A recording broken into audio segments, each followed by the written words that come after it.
The black SUVs hit the hospital parking lot at 6:47 in the morning, wipers still cutting through the rain. 3 vehicles. No markings.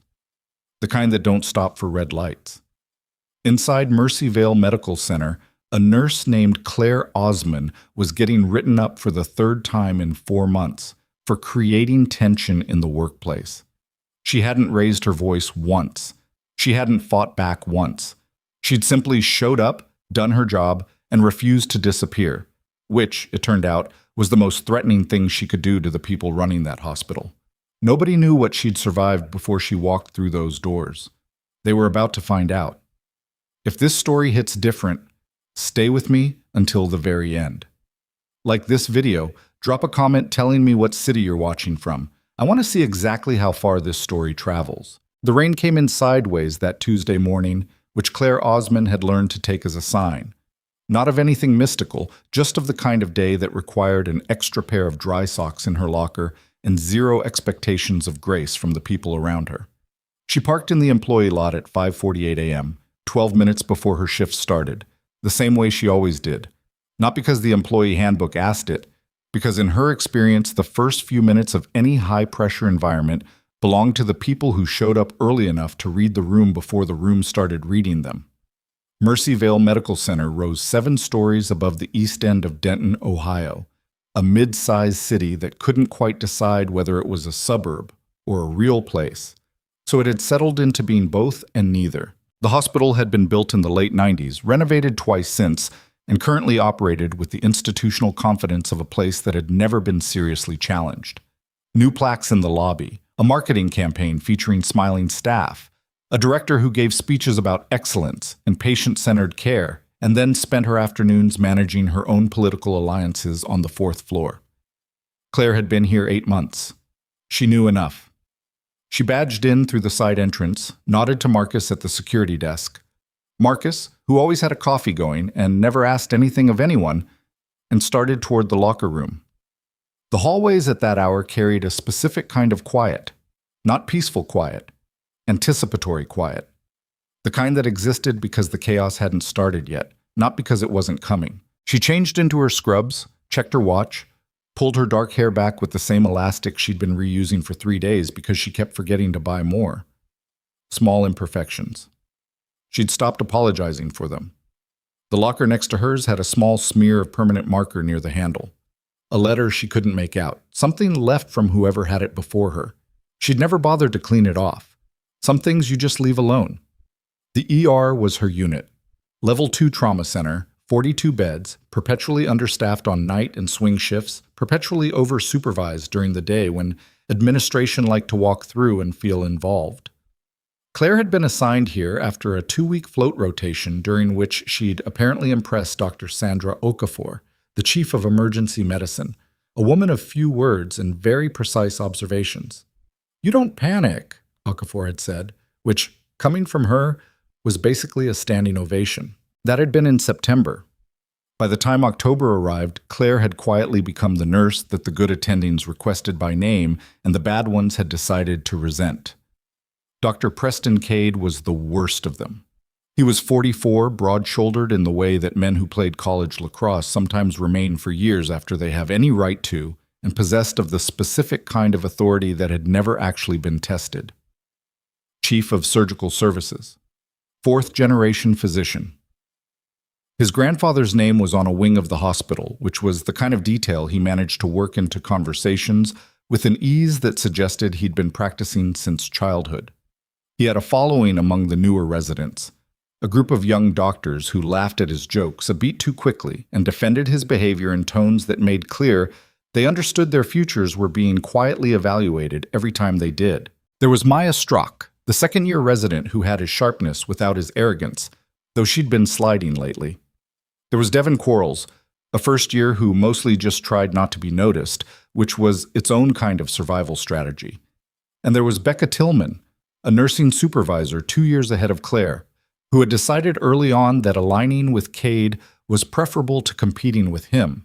Together they ran the ER's social ecosystem with the efficiency of people who had been doing it long enough that it no longer required effort. And Claire Osman, who had arrived from nowhere anyone could place, who had no visible social ambition, no interest in the hierarchy, and an unnerving tendency to do everything exactly right without making it look like she was trying, Claire was a problem they hadn't fully solved yet. It started small, the way these things always do. A comment in the break room about her being too quiet. A question about where she'd gone to nursing school, delivered with the specific inflection that meant the questioner had already decided the answer wasn't good enough. Becca once referred to her as that rural girl in front of 3 other staff members, as if Claire wasn't standing 10 feet away and absolutely capable of hearing. Claire didn't react. That was the thing that drove them crazy. She didn't rise to it, didn't deflect, didn't seek allies or cry in the bathroom or quietly document things the way people did when they were planning to complain. She just went back to work, which Cade had decided was arrogance. She thinks she's above it, he told Becca one afternoon, loud enough to travel. Country bedside manner. She'll hit a wall eventually. He wasn't entirely wrong about the wall. He was entirely wrong about where it was coming from. On a Thursday morning in early November, the ER was running a full board, 11 patients waiting, 4 rooms occupied with serious cases, and a flu cluster that had brought in 6 more since midnight. Claire was managing a post-intubation patient in Bay 3 when she heard it start. The laughter came from the nurses' station. Several voices, the kind of laughter that isn't really about something being funny. She finished what she was doing, checked the ventilator settings, noted the time, made sure the monitoring leads were secure, and walked out. Becca was standing at the main desk holding Claire's patient chart, not reviewing it. Holding it like a prop while she did an impression of something, her posture exaggerated, her voice dropping into a flat drawl that was clearly meant to be Claire. "And I'm from a small town," Becca said, "so I'll just stand here real quiet and let the important people work." More laughter. Devin was at the edge of it, not really laughing, but not stopping anything either. 2 other nurses Claire didn't know well. And Cade, leaning against the far wall with his arms crossed, watching with the satisfied expression of someone who had created something and was enjoying watching it run. He met Claire's eyes when she stepped out. He didn't stop smiling. "Perfect timing," he said. "We were just talking about communication styles. You have any thoughts, Osman, about how staff here should present themselves?" The laughter had not quite died. A few people near the edge of the group were suddenly very interested in their clipboards. Claire looked at the chart in Becca's hand. "That's Mr. Ferreira in Bay 3. His last BP was 91/60. Someone should probably note that before it becomes a more interesting conversation." Silence. Becca set the chart down. Claire walked to the computer, pulled up Ferreira's vitals, saw that they'd dipped since the last log, and paged the attending without another word. Kate didn't say anything else, but the look he gave her as she passed, unhurried, evaluating, was the look of someone who had just decided a thing. The write-up arrived 10 days later. It was filed by Becca and co-signed by Cade. Unprofessional communication style.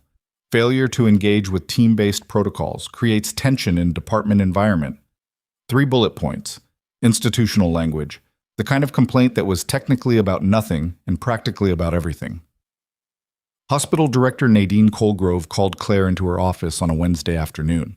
Colgrove was 60, polished in the way of someone who had spent 20 years making sure nothing could stick to her, and she had the specific talent of delivering bad news in language that made you feel like you were being helped. "We want Mercy Vale to be a place where everyone can thrive," Colgrove said. "And sometimes that means addressing friction before it becomes something bigger." "What friction specifically?" Claire asked. Colgrove smiled in the way of someone who had prepared for that question. "Interpersonal dynamics, team cohesion, doctor. Cade's concerns, which I think come from a place of wanting the department to function at its best." Dr. Cade embarrassed a staff member at the nurses' station in front of witnesses while a post-intubation patient's BP was dropping, Claire said. "That's the dynamic I can speak to." The smile stayed in place, but something behind it went still. "That's a serious allegation. I'm not alleging anything. I'm describing what happened." "Claire." Colgrove leaned forward slightly, the way people do when they're about to say something they want to feel like compassion. "Dr. Cade has been a key part of this hospital's leadership for 9 years. He has relationships here, history here. I understand that can feel intimidating." Claire looked at her for a moment. Is there a specific change in my conduct you're asking for? We're asking you to reflect on how you're showing up in the team environment.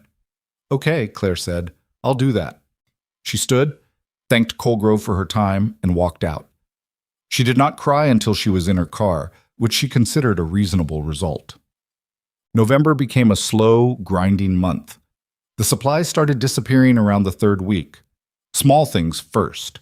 Her documentation forms replaced with the wrong versions, medications she'd requisitioned for patients removed from carts before she could administer them, which meant delays, which meant explanations to attendings who were already frustrated. Twice her electronic access code stopped working at the start of a shift. Both times IT logged it as a system error. Her locker was scratched up on a Monday morning, Chab. Nothing written, just marks, the kind you could call accidental if you wanted to. She didn't report it. She took a photo with her phone, the way she'd been taking photos of everything since September, filed it in a folder she'd labeled with a date rather than a title. Dr. Okafor noticed the access code issue on the second occurrence. That's twice, she said, standing next to Claire at the door reader that had just rejected her badge. It's aware, Claire said. Okafor looked at her for a long moment. She was the kind of person who didn't ask a question unless she intended to hear the answer, so she didn't ask one now. She badged them both through and walked ahead without comment. But that afternoon, Okafor pulled Claire aside near the supply corridor. Are you keeping a record? Yes? Good. She started to turn away, then stopped. Cade filed a second write-up this morning. I found out 20 minutes ago. Colgrove hasn't told you yet. Claire absorbed this. What grounds? Resistance to feedback, disruptive presence. Okafor's voice was flat with something that wasn't quite anger, or was anger at the situation rather than Claire. I would have blocked it if I'd seen it before it went to administration. I didn't. It's okay. It isn't. Okafor looked down the corridor, then back. I can speak on your behalf, formally. Let me think about whether that helps you or hurts you first, Claire said. Okafor blinked. It was the first time Claire had seen that, a small surprise crossing a face that generally didn't broadcast anything. You've done this before, Okafor said. Not a question. Navigated a hostile environment? Stayed calm in one. Claire almost said something then, something specific. But the moment passed, and she let it. I grew up in difficult situations, she said instead. You learn to slow down when things speed up. The confrontation happened on a Friday night. Claire was 3 hours into a double shift. She'd picked it up because the unit was short and she'd needed the hours. And the ER had slowed to the quiet hum of a late November evening. 2 rooms occupied. 1 patient waiting. The kind of lull that only lasted until it didn't. She was in the medication room pulling a chart update when she heard the door open behind her. She turned. Cade came in first. Then Becca. Then a male nurse named Tyler, who Claire had always figured was performing his loyalty rather than feeling it. The kind of person who shows up for the action because standing nearby feels like power. Cade closed the door. It wasn't physically threatening. That was the thing. He didn't move toward her, didn't raise his voice. It was more precise than that. 3 people, a closed door, a quiet room at the end of a wing where the overnight supervisor was on the far side of the building. I'll make this easy, Cade said. You put in your resignation this week, you get a clean reference. No reason given. You move on, find somewhere more your speed, everybody's fine. Claire looked at him. She looked at Becca, who had the expression of someone who had decided to believe this was reasonable. She looked at Tyler, who was studying the floor. And if I don't? She asked. 3rd write-up's already written. Colgrove's ready to sign a termination for cause. Your record at every hospital in the state has a flag on it. You know how that works. He tilted his head slightly. I'm offering you the version where you keep your license clean. The room was quiet enough that she could hear the ventilation hum. Claire felt something settle in her chest that wasn't fear. It was a very specific sensation she recognized from other times. The body's way of landing when the ground shows itself. Not comfort, clarity. No, she said. Cade's expression shifted. Not anger exactly, more the mild recalibration of someone who'd miscalculated a small thing and was adjusting. Excuse me? I won't resign. I haven't done anything that warrants it, And the documentation I've been keeping since September would make your third write-up fairly difficult to sustain. A beat. 2. What documentation? Dates, times, incidents, witness names, photos of my locker, IT logs of the access code errors, timestamps on the missing requisitions. She said it the way you'd read from a list because she had. I'd say approximately 6 weeks of material. Tyler was now looking at Cade instead of the floor. Becca's certainty had shifted into something less defined. Cade held still for a moment. Then he said very quietly, "You don't know what you're doing." "I know exactly what I'm doing," Claire said. The door opened. Not from anyone in the room. From outside. Marcus, the overnight security guard, leaned in with his characteristic lack of drama. "Room 3's monitor's alarming. Somebody paged from down here?" Nobody had paged, but the moment fractured, and Cade stepped back, and whatever had been assembled in that medication room disassembled itself with the speed of things that were never supposed to be visible in the first place. Cade walked out. Becca followed. Tyler went last, and as he passed Claire, he didn't look at her, but he slowed, just for a half second, in a way that might have been something or might have been nothing. Marcus looked at Claire. "You good?" "Yeah," she said. "Thanks. I didn't do anything." "I know." Ian. The call came to her personal cell at 7:40 that Friday night, 40 minutes after the medication room, while she was writing her notes and listening to the quiet of a slowing ER. Unknown number, Ohio area code. She answered on the third ring. "Ms. Osman." A man's voice, professional, controlled in the way of someone who had been trained not to let information leak through their tone. "My name is Lieutenant Colonel Aaron Pratt. I apologize for the hour. I'm calling from Fort Huachuca, Medical Operations Division. I'm trying to confirm that I've reached Captain Claire Osman, formerly of the 58th Medical Brigade." Claire stopped writing. She held the phone and didn't say anything for a moment that probably felt longer to Pratt than it did to her. "How did you get this number?" she asked. "Current employer records. We've been trying to reach you for several weeks. Your last forwarding address had a gap." A pause. "We have a situation we'd like to speak with you about in person. It involves a former member of your unit." She closed her eyes once, briefly, opened them. Outside the medication room window, the parking lot reflected orange light off the wet asphalt, and somewhere on the highway past the hospital perimeter, she could hear the long note of traffic moving in the rain. "When?" she asked. "Tomorrow, if possible." Another pause. "Captain, I need you to know what. This is a formal matter. It may require you to present your service record and citations."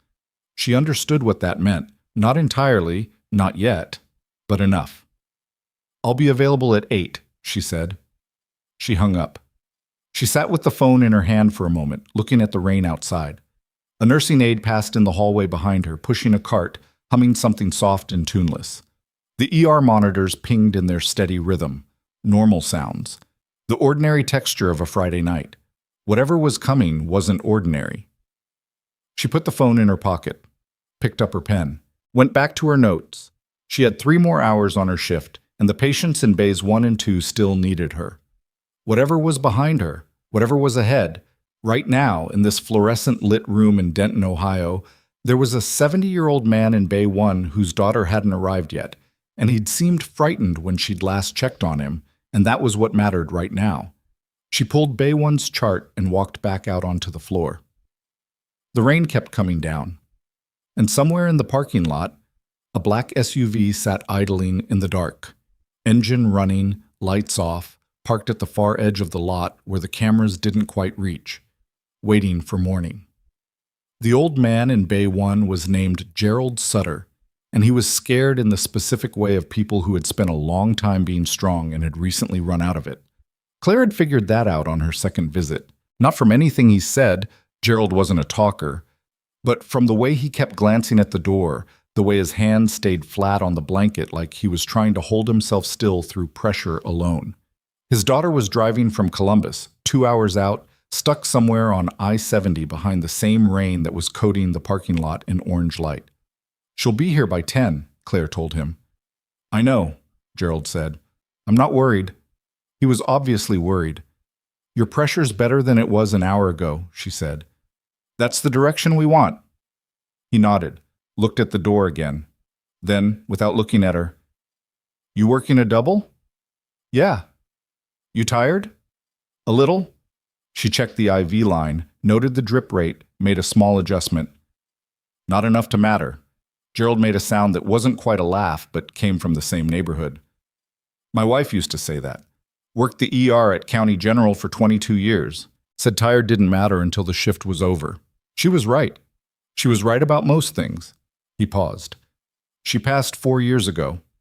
Claire didn't offer anything about that. No condolences, no pivot to something lighter. She just let it sit there, which was the honest response, and Gerald seemed to recognize it because some of the tension went out of his shoulders. She stayed in the room 2 minutes longer than she needed to. When she left, she made a note to check back in 30 minutes regardless of the monitor readings. That was the part of the job nobody wrote up. The 2 extra minutes. The note that wasn't required. She was back at the station writing when the overhead lights in the waiting area flickered. Once, twice, and the automatic doors at the ER entrance pushed open against the wind and let in a blast of cold, wet air and a woman who was not Gerald's daughter. The woman was roughly 50, wearing a soaked wool coat, clutching her left arm with her right hand in a way that told Claire everything before she said a word. I was just going to wait, the woman said from 10 feet away, already pale. I didn't want to bother anyone. Claire was already moving. She tipped. Her name was Diane Cho, and she'd been sitting in her car in the parking lot for 20 minutes, convincing herself it was just stress. The chest tightness, the jaw ache. The left arm that had gone from uncomfortable to impossible to ignore somewhere around the 3rd minute of waiting. I have a meeting tomorrow morning, she told Claire, as if this were relevant. Okay, Claire said. We'll keep that in mind. They got her into Bay 4 with the kind of speed that the ER produced when a good nurse was paying attention. Not the chaos speed of a code, but the precise economical movement of someone who knew which parts of the next 10 minutes actually mattered. Claire had the 12 lead going before the attending had been paged. She'd already noted the ST elevation, already had the differential started in her head, already knew what Diane's next 30 minutes were going to look like. Doctor. Okafor arrived 4 minutes later, looked at the strip, said "stem eye" in the quiet tone of absolute certainty, and the bay shifted into a higher gear. What happened next was the kind of teamwork that the hospital's marketing materials like to photograph, but rarely actually produced. The parts fitting together because the people in them were good at their jobs, not because anyone was managing them. Okafor ran the medical side with her characteristic economy of words. Claire ran the nursing side the same way. The on-call cardiologist arrived in 9 minutes, which was fast for 11 at night. Diane Cho made it to the cath lab with time to spare. Afterward, Okafor stood at the station and looked at Claire's initial documentation, the timeline, the observations, the strip with annotations, and said, "You caught it before she presented with symptoms." She presented with symptoms, she just didn't know they were symptoms. Most nurses would have walked her through triage and waited for the complaint to develop. Most nurses aren't running a double shift with nothing to do, Claire said. Okafor almost smiled. Almost. It was past midnight by the time the bay was cleaned and Diane had been moved upstairs. Gerald's daughter had arrived around 10:30, a compact, tired woman named Ruth, who had hugged her father with the careful intensity of someone who had been frightened in the car and was only now releasing it. And Gerald had visibly relaxed in a way that no medication had managed. Claire had stepped back and let that happen without intruding, which was another thing the training didn't teach. She was doing her end-of-shift documentation when her phone buzzed in her pocket. She pulled it out. Unknown number, different area code this time. She looked at it for a moment, then silenced it. Whoever it was could wait until morning. She had 40 minutes left on her shift, and the overnight charge nurse had just come on and needed a full handoff. She put the phone away. It buzzed again. She silenced it again. The 3rd time she looked at the screen. A text now, not a call, and the text said only, "This is Pratt. Please pick up. It's urgent." She stepped away from the station, walked to the supply corridor, and called back. Pratt answered on the first ring.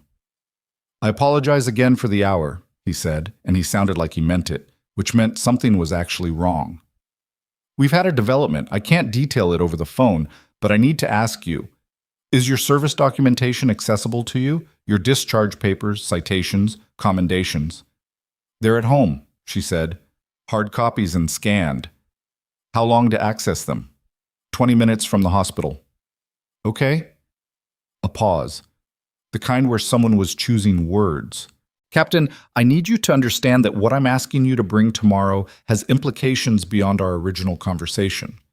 There's a situation involving your former service record being used in a way that requires your direct response. Used how? In person. Tomorrow. His voice stayed level, but something underneath it was taut. 8 o'clock. I'm going to text you an address. She stood in the supply corridor with the overhead fluorescent making its faint mechanical hum. Used. She turned the word over. In her experience, records got used when someone needed to rewrite a narrative, either to protect something or to destroy something. I'll be there, she said. She hung up and stood for another 30 seconds. Then she walked back to the station, sat down, and finished her documentation with the same handwriting she'd used all night. Steady, legible, exact. Because 40 minutes was 40 minutes, and Pratt's timeline had nothing to do with the patients in Mercy Vale's ER, and she had learned a long time ago not to let the thing that was coming disrupt the thing that was present. She handed off at 2:15 a.m. and drove home through rain that hadn't quit. The address Pratt had sent her was an office building on the northwest side of Denton. Not a government building exactly, but the kind of nondescript commercial space that government agencies rented when they didn't want to use government buildings. She'd been inside 3 or 4 of those in her life. They all had the same carpet. She arrived at 7:52. Pratt was waiting in the lobby, which told her he'd been early. He was younger than his voice, late 30s, she guessed, with the physical economy of someone who'd spent time in the field and hadn't entirely left it.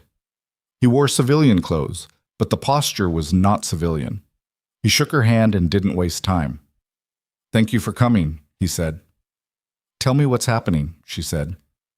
He walked her to a conference room on the second floor. There was another person already there. A woman, mid-40s, in a suit that wasn't trying to be anything other than functional. She introduced herself as Diane Mercer, JAG Corps, and shook Claire's hand with the directness of someone who had made 10,000 first impressions and didn't think about them anymore. "Sit down," Mercer said. "This is going to take a few minutes to explain, and I need you to hear all of it before you react." Claire sat. What followed was 45 minutes of information that rearranged several things she'd understood about the last year of her life. The short version: a complaint had been filed 3 months ago, not against Claire but involving her service record, by a third party whose name she didn't recognize, a private contractor who had worked adjacent to her unit during her second overseas deployment.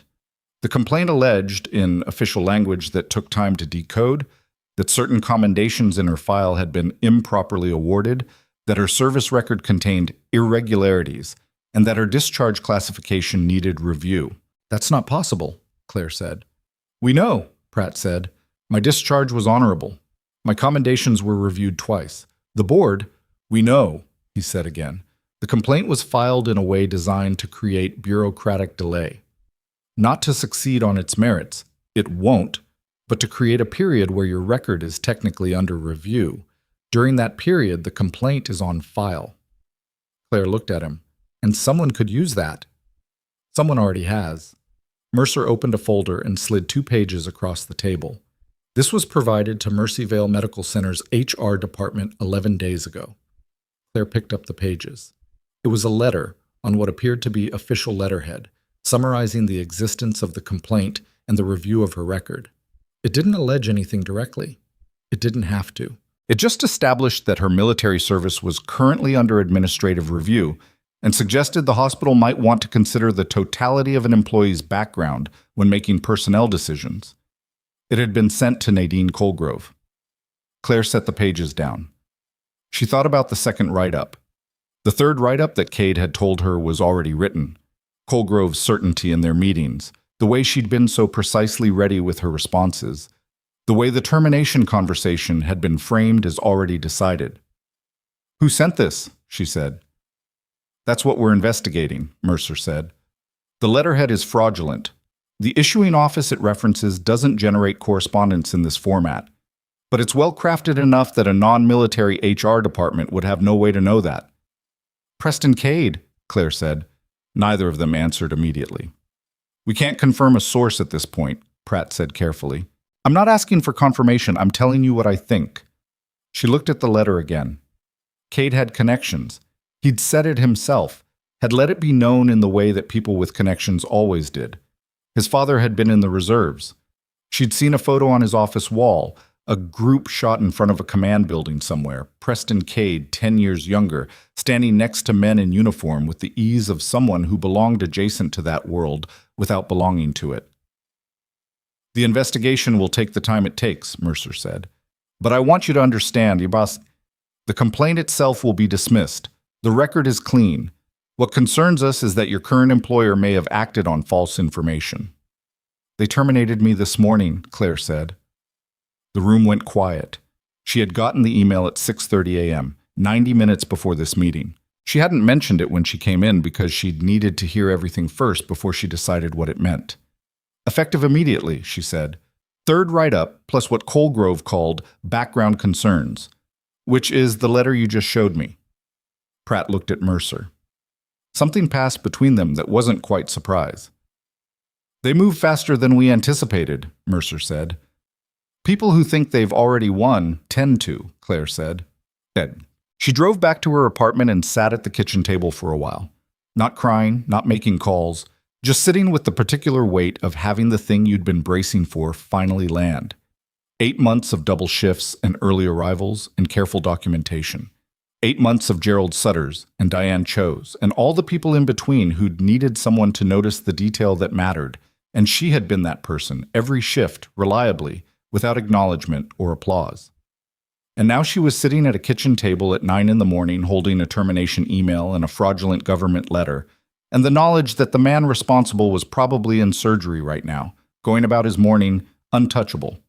She made coffee, drank half of it, called her sister in Tucson, who didn't answer, which was fine. She didn't know exactly what she would have said. Then she opened her laptop and wrote a very careful email to Diane Mercer.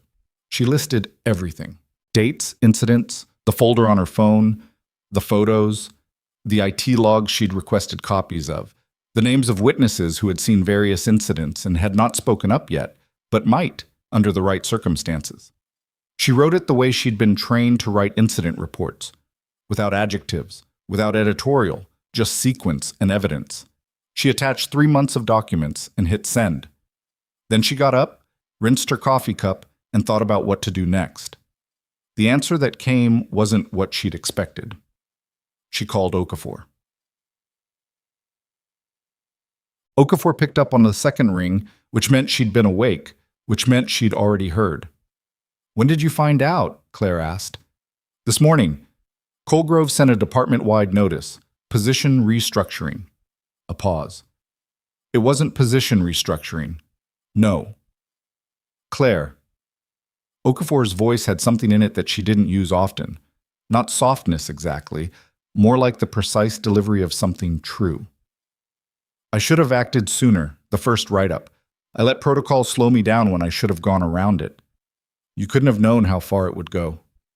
I could have made it harder for him. A beat. I'm filing a formal objection to the termination today, for what it's worth. It's worth something, Claire said, and meant it. There's an investigation. Military Affairs, JAG. I can't say more than that, but things are moving. A long pause on Okafor's end. How long have you been dealing with this? Okafor said, and it wasn't quite a question. A while. You didn't say anything. I needed the situation to clarify itself, Claire said. You say something too early, you give people time to prepare a counter-narrative. You wait until the evidence has no counter-narrative, and then you say it in a room where it can't be walked back. Another pause. Who taught you that? Claire looked out her kitchen window at the gray November sky. Experience, she said.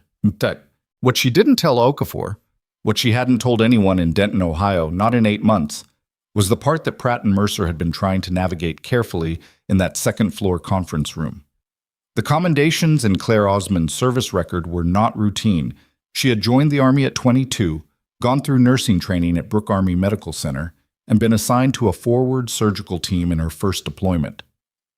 The 58th Medical Brigade operated in environments that required its medical personnel to function under conditions that no hospital in the continental United States would replicate. Extended hours without resupply. Improvised facilities. Patients arriving in states that required immediate decisions without the safety net of specialists or imaging or full pharmacy access.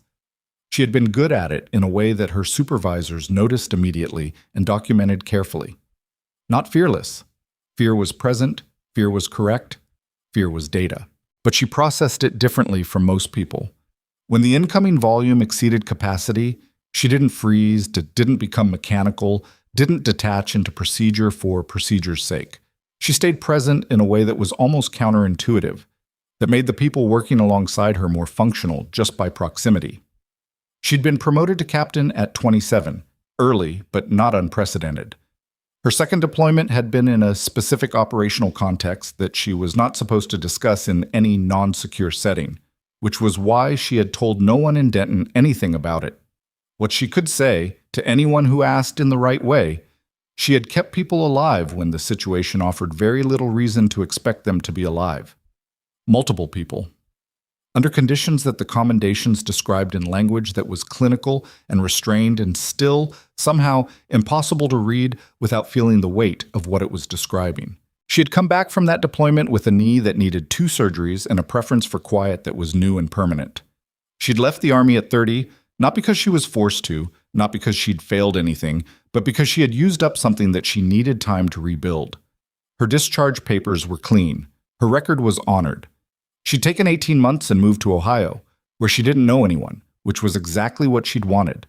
She'd gone back to nursing because it was what she knew and because it was, in the most direct sense, how she was useful. She had not anticipated Preston Cade, but she had, without intending to, been precisely the wrong person for him to select as a target. 3 days passed. They were strange days, not empty, but suspended, like the period between a diagnosis and a treatment plan where the information is real, but the response hasn't materialized yet. She went to the grocery store, reorganized the files on her laptop, did 2 miles on the trail behind her apartment complex in weather that was technically too cold for it, called Mercer twice with additional documentation, did not call the hospital, did not call a lawyer yet, though she had the name of one on a post-it on her refrigerator, had written it there the morning after the medication room confrontation, 2 weeks ago, because she'd known even then that she might need it. On the second day, she got a text from an unknown number, different from Pratt's, that said only, Tyler W., Mercy Vale. I saw what happened in the med room. Let me know if you need a statement. She read it twice, texted back. I'll let you know. Thank you. Tyler Quarles, the male nurse who had studied the floor, the one who'd slowed for half a second on his way out. She'd been right about him. On the third day, Mercer called with an update. The letterhead has been traced, she said. The contractor who filed the original complaint. We've been able to establish a connection between him and a third party in Denton. The third party has ties to Mercy Vale's administrative structure. Claire sat down. Cade. I can't confirm a name at this point, but the investigation has escalated. We're no longer treating this as an isolated HR dispute. What does that mean, practically? It means there will likely be a formal presence at your former employer within the next 72 hours. A brief pause. Captain, I want to be direct. This is moving because of the quality of your documentation and because the fraud was significant enough to implicate federal statutes. This isn't a favor. This is procedure. I know, Claire said. I'm not asking for favors. I know you're not. Another pause, less professional in its texture. For what it's worth, when I read your service record, the full one, the complaint against it is almost offensive in how baseless it is. Claire didn't say anything for a moment. Thank you, she said. It came out quieter than she meant it to. Bombed. The morning of the 4th day, she woke up at 5:30. The old shift time, the body's stubbornness, and lay in the dark for a while looking at the ceiling. She thought about Diane Cho, who probably didn't know how close she'd come. She thought about Gerald Sutter's hands flat on the blanket. She thought about the supply corridor and Cade's voice, I'm offering you the version where you keep your license clean. And the feeling she'd had in that moment, the landing feeling, the ground showing itself. She got up, made coffee, checked her phone, 7 texts, 3 from numbers she didn't recognize, 2 from Okafor, 1 from Mercer, call me when you're up, development overnight, and 1, at the bottom, from a number she did recognize, that's Becca Tillman.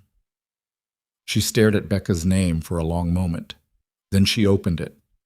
I didn't know about the letter. I want you to know that. I knew about the write-ups. I co-signed the first one, and I've been sick about it since September. I don't know if this helps anything. Claire read it twice, set the phone down, picked it up again. She didn't reply to Becca. Not yet. Not because she was holding it against her. Becca had made choices under pressure that Claire understood, even if she wouldn't have made them herself, but because she didn't know yet what the right response was, and she had learned not to send messages she hadn't thought through. She called Mercer. Mercer answered on the first ring. What happened overnight? Claire asked. Cade filed a preemptive complaint with the state medical board against Dr. Okafor, Mercer said, alleging that Okafor had improperly advocated for a terminated employee, which he's claiming constitutes a breach of administrative protocol.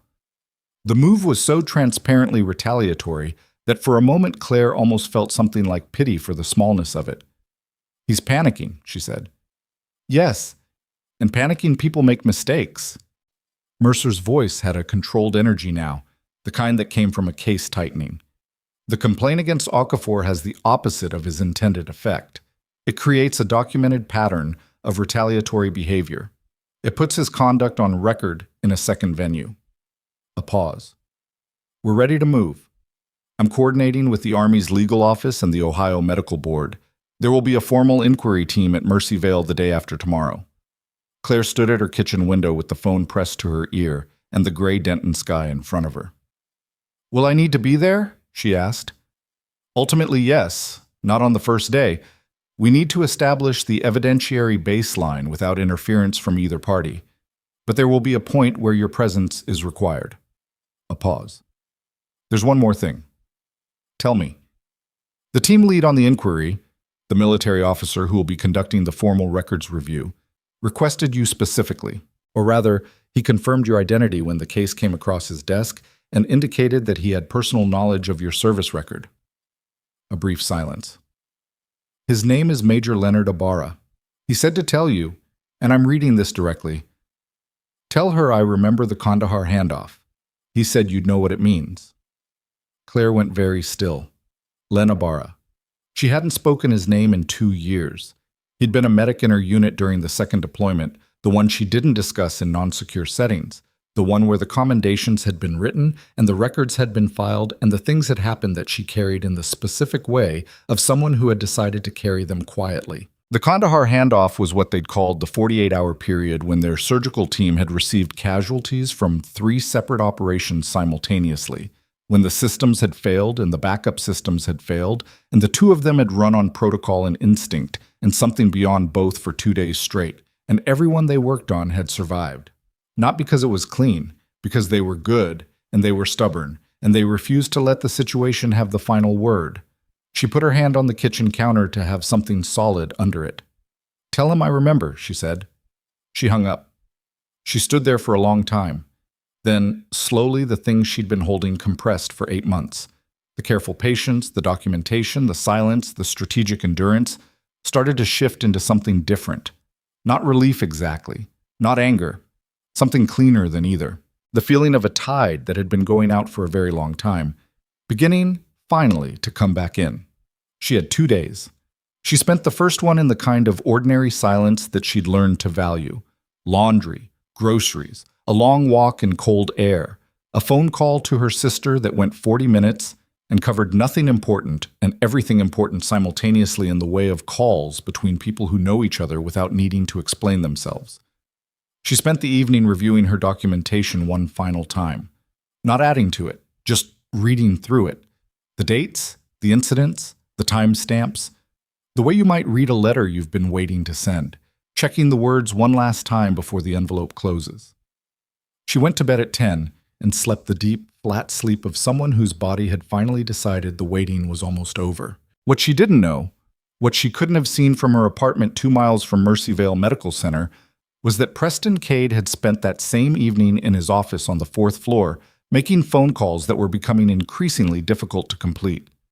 That the person he most relied on, Nadine Colgrove, had gone quiet in the preceding 18 hours in a way that told him, even if she hadn't said it directly, that she was calculating her own position rather than defending his. What she didn't know was that Colgrove, who had been at Mercy Vale for 11 years and understood institutional survival the way some people understood weather, had received a call from the hospital's board attorney at 6 that evening, and that the call had lasted 22 minutes, and that she had not spoken to Cade since. What she didn't know was that Tyler Quarles had already sent a written statement to Mercer's office, and that 2 other nurses whose names Claire didn't yet know had done the same, and that the paper trail she had built over 8 months, which had felt at the time like solitary, possibly futile effort, had turned out to be the kind of thing that, when combined with the right investigation and the right timing, did not leave much room for alternative interpretation. What she knew when she woke up at 5:30 on the morning of the inquiry was this. Outside her window, the rain had finally stopped. The sky over Denton was the specific gray-white of early winter, flat and cold and very clear. And on the highway past her apartment complex, traffic was already moving. Steady, unremarkable. The ordinary sound of a city beginning its day without knowing that something in one of its hospitals was about to be permanently rearranged. She dressed in the dark, checked her phone. One text from Mercer, sent at 5:18 a.m. Team is in position. Be available at noon.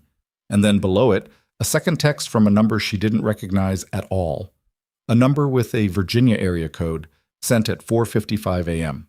Captain Osman. This is Colonel Patricia Rowe, Army Medical Command. I will be leading today's inquiry at Mercy Vale Medical Center. Your presence has been formally requested at 1300 hours. Please bring all documentation. This is not optional. Claire read it twice. 3 times. Colonel Patricia Rowe, Army Medical Command. This wasn't a JAG administrative review. This wasn't a mid-level investigation. This was something considerably above what Mercer had described to her 2 days ago, which meant the case had grown in ways she wasn't fully aware of, which meant Preston Cade's letter, his fraudulent, carefully crafted, strategically devastating letter, had reached someone it wasn't supposed to reach, and that someone had decided it required a response at a level that couldn't be quietly managed. She put her phone down, picked up her documentation folder, checked that everything was in order. Outside, a car alarm on her street went off and then stopped. Somewhere down the hall, her neighbor's dog was already moving around, the building making its ordinary morning sounds. She sat on the edge of her bed and let the weight of the next few hours land on her in full. Not to be afraid of it, but to acknowledge it, the way she'd been taught to acknowledge the weight of any situation before you walked into it. You didn't pretend it wasn't heavy. You just decided whether you could carry it. She could carry it. She had carried considerably heavier. Her phone buzzed one more time. Not a text. A call. Mercy Vale Medical Center. The main switchboard number at 5:47 in the morning. She answered. It was a voice she didn't immediately recognize. Younger, slightly unsteady, the voice of someone making a call they weren't sure they should make. Ms. Osman, the voice said. This is Devin Quarles. I was a resident when you were here. I know you don't know me well. I know I never... A breath. I was there in October when Dr. Cade did the thing at the nurses' station. I laughed. I don't know why I'm saying that except I've been thinking about it. And I want you to know I knew it was wrong and I laughed anyway and He stopped. I've written something up for the investigation, he said. I don't know if it helps, but I wanted you to know I'm going to say what I saw. Claire sat with that for a moment.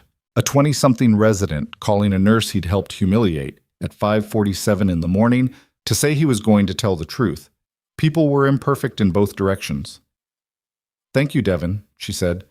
That took something. It really didn't, he said, which she suspected was not quite true.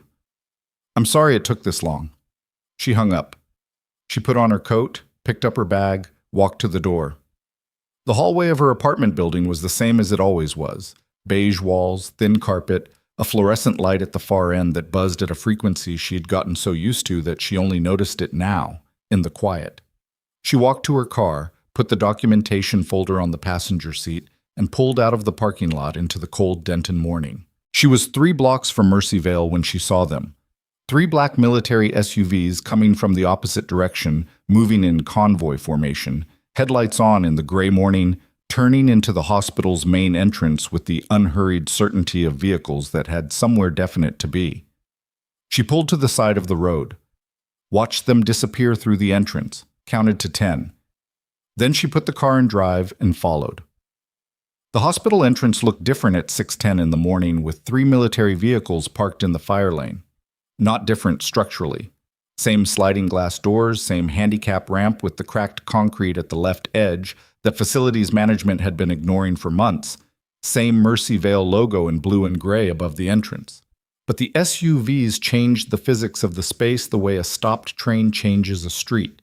Everything oriented toward them, whether it wanted to or not. Claire parked in the visitor lot, which felt strange. 8 months of the employee lot, the muscle memory of that specific walk. And sat for a moment watching through the windshield. A security guard she didn't recognize stood near the entrance. 2 figures in uniform were visible just inside the lobby glass. A third was on a phone near the first vehicle, turned away, speaking with the deliberate stillness of someone managing information carefully. She got out, took her documentation folder, walked toward the entrance. The security guard she didn't recognize held up a hand. "Hospitals on restricted access," he said. "Staff and pre-cleared visitors only. I'm Claire Osman. I have a 1-300 appointment with Colonel Rowe." She held out her phone with the text visible. He checked it, checked something on a tablet he was holding, and stepped aside without further comment. Inside, the lobby had the particular silence of a building that was technically operational but not quite itself. The reception desk was staffed, but the woman behind it was watching the elevator bank with the expression of someone waiting for news about something she wasn't supposed to know about. 2 nurses she recognized from the 3rd floor were standing near the vending machines, not buying anything, just standing close enough together to indicate they were absorbing the situation. The 2 figures she'd seen through the glass were military, a man and a woman, both in ACUs, neither of them looking at anyone in particular but clearly tracking everything. The man had a JAG insignia. The woman had a medical corps patch. Neither of them was a bara. Claire walked to the desk and identified herself. The receptionist, a woman named Pat, who had always been pleasant to her in a distracted way, looked at Claire with something complicated in her expression. Recognition and something adjacent to embarrassment, and something underneath both of those that was almost relief. "They said you'd be coming," Pat said quietly. "They've been on the 4th floor since 5:30. The 4th floor was administration. "Is Dr. Okafor in?" Claire asked. "She came in at 5. She's been in ER. "Is the department running?" "Yes. Short-staffed. Kay didn't come in this morning." Claire absorbed that without showing anything. "Thank you, Pat." She took the elevator to 4. The 4th floor at Mercy Vale had a specific atmosphere on normal days. Carpeted hallways, lower ceilings. The temperature kept 2 degrees warmer than the clinical floors, designed to feel like an office rather than a hospital. On normal days, it smelled like printer paper and someone's lunch heating in a microwave somewhere. Today, it smelled like tension, which wasn't a smell exactly, but was a real thing. The compressed air of a space where the people inside it were managing fear. She stepped off the elevator, and the first thing she saw was a JAG officer she didn't recognize sitting at the small waiting area table outside Colgrove's office, working through a stack of physical documents. Beyond him, Colgrove's office door was closed, but the frosted glass panel beside it showed the shapes of multiple people inside. Down the hall, past the conference room, the door to HR was closed. The second thing she saw was Leonard Ibarra. He was standing at the end of the hallway near the window, and he looked almost exactly the same as the last time she'd seen him, which had been in Germany 2 years ago, at a transition briefing that neither of them had particularly wanted to attend. Slightly grayer at the temples. Same way of standing, weight distributed, unhurried, the posture of someone who operated on deep structural time rather than surface urgency. He saw her when she stepped off the elevator and walked toward her without making it look like he was walking toward her, which was a specific military social skill she'd always admired. "Captain," he said when they were close enough to speak quietly. "Major," she said. He looked at her for a moment with the candor of someone who had no social investment in pretending things were fine when they weren't. "You look like you've had a rough few months." "I've had worse." "I know you have." A brief pause, and in it was the entire weight of the Kandahar handoff, which neither of them needed to name. "Ro is good, thorough. She read your full file last week, everything." He said the last word with a specific weight. "She has questions about the letter, about the contractor, about what happened here." "What can I tell her?" "Everything you documented, which, from what Mercer passed to us, is significant." He looked at her steadily. "You built a case. You just didn't know who you were building it for." "I built it for myself," she said, "in case I needed to defend myself." "Same outcome," Abar said. "Different framing." From behind Colgrove's door came the sound of a voice. One voice, firm, measured, not raised, and then silence. Then the voice again. Abar glanced in that direction. "That's Ro. She's been at it for 40 minutes. He looked back at Claire. "Colgrove's attorney arrived 20 minutes ago, which tells you something about where Colgrove thinks this is going." It told Claire several things. It told her that Colgrove had been expecting this, or had been warned, and had chosen to bring protection rather than transparency, which was the choice of someone who knew their decisions couldn't withstand scrutiny. "Where's Cade?" Claire asked. "Not here. We sent a formal request to his home address at 5:15. Abar's voice stayed neutral. "He has until 0900 to appear voluntarily. And if he doesn't?" Abar didn't answer that directly, which was itself an answer. "You should find somewhere to wait," he said. "Your 1300 is confirmed. Don't go to the ER yet. Let the morning establish itself first." She understood. "There's a family waiting room on the second floor near the surgical suites. It's usually empty before 8. "I know where it is," Abara said, and almost smiled, which from him was the equivalent of a full grin. She took the stairs to 2. The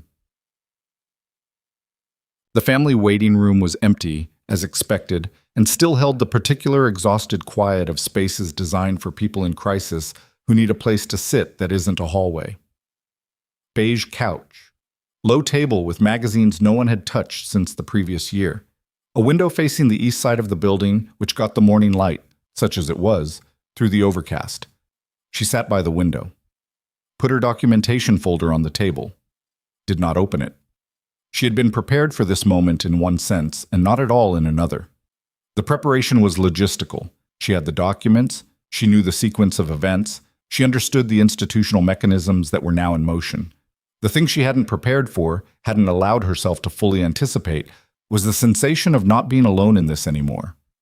8 months of being a single point of resistance against a much larger structure. 8 months of making decisions in isolation. Don't report this yet. Don't escalate that yet. Document and wait. It had been the right strategy. She knew that. But strategy and experience are different things, and the experience of it had been lonelier than she'd let herself acknowledge. Lena Barra standing in that hallway, not as a rescue, not as cavalry, but as a colleague, as someone who knew what she was made of because he'd been in the room when it was demonstrated, was something she hadn't realized she needed until it was standing in front of her. She sat with that for a while. Around 7:30, her phone buzzed. Okafor. "I heard you're in the building. ER can wait. Come have bad coffee with me." She almost went. Then she heard footsteps in the hallway outside the waiting room, and the footsteps stopped, and she looked up. Preston Cade was standing in the doorway. He was in civilian clothes, dark jacket, the kind he wore to administrative meetings. And he looked, for the first time in the 8 months she'd known him, like a man who'd had a bad night. Not disheveled exactly, but the controlled surface of him had developed a quality she'd never seen before. He was looking at her with an expression that took her a moment to categorize. It wasn't anger, it wasn't contempt, the familiar brand. It was something that wanted to be contempt and hadn't quite made it. "I figured you'd be here early," he said. "I had an appointment," she said. He came into the room, which she hadn't expected, and sat in the chair across the table from her. Not aggressively, almost like he was tired, which was disconcerting in its own way.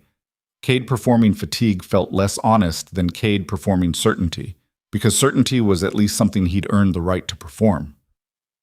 I want you to know I didn't fabricate your record, he said. I know, she said. Someone else fabricated it and you used it. A beat. Something moved behind his eyes. I made a call. I had information about your background. False information. I didn't know it was false when I sent it. She looked at him. He was almost certainly telling himself a version of this that he found convincing, and the conviction was probably genuine, which was one of the more instructive things about how people justified themselves. You didn't verify it, she said. You didn't verify it because it was useful. He didn't answer. You had someone humiliated at a nurse's station over patients who needed monitoring, she said. You co-signed write-ups that you knew were retaliatory. You walked into a locked room after midnight with 2 other people to pressure a staff member into resignation. She kept her voice level.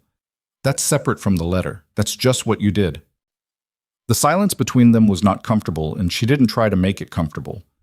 I thought you were a problem, he said finally. I know. I didn't think... He stopped, started again. I've been doing this for 9 years and nobody has ever... Documented it, she said. His jaw tightened. Why are you here? She asked. Your appointment isn't until 9. He stood up, straightened his jacket with the automatic gesture of someone restoring a familiar armor. I don't know, he said, which was probably the most honest thing he'd said to her in 8 months. He left. She sat with the space where he'd been and thought about people who had spent so long being unchallenged that they'd mistaken that for being right. It wasn't a generous thought, but it was an accurate one. At 8:47, Cade appeared on the 4th floor. She wasn't there for it, but she heard about it in pieces throughout the morning.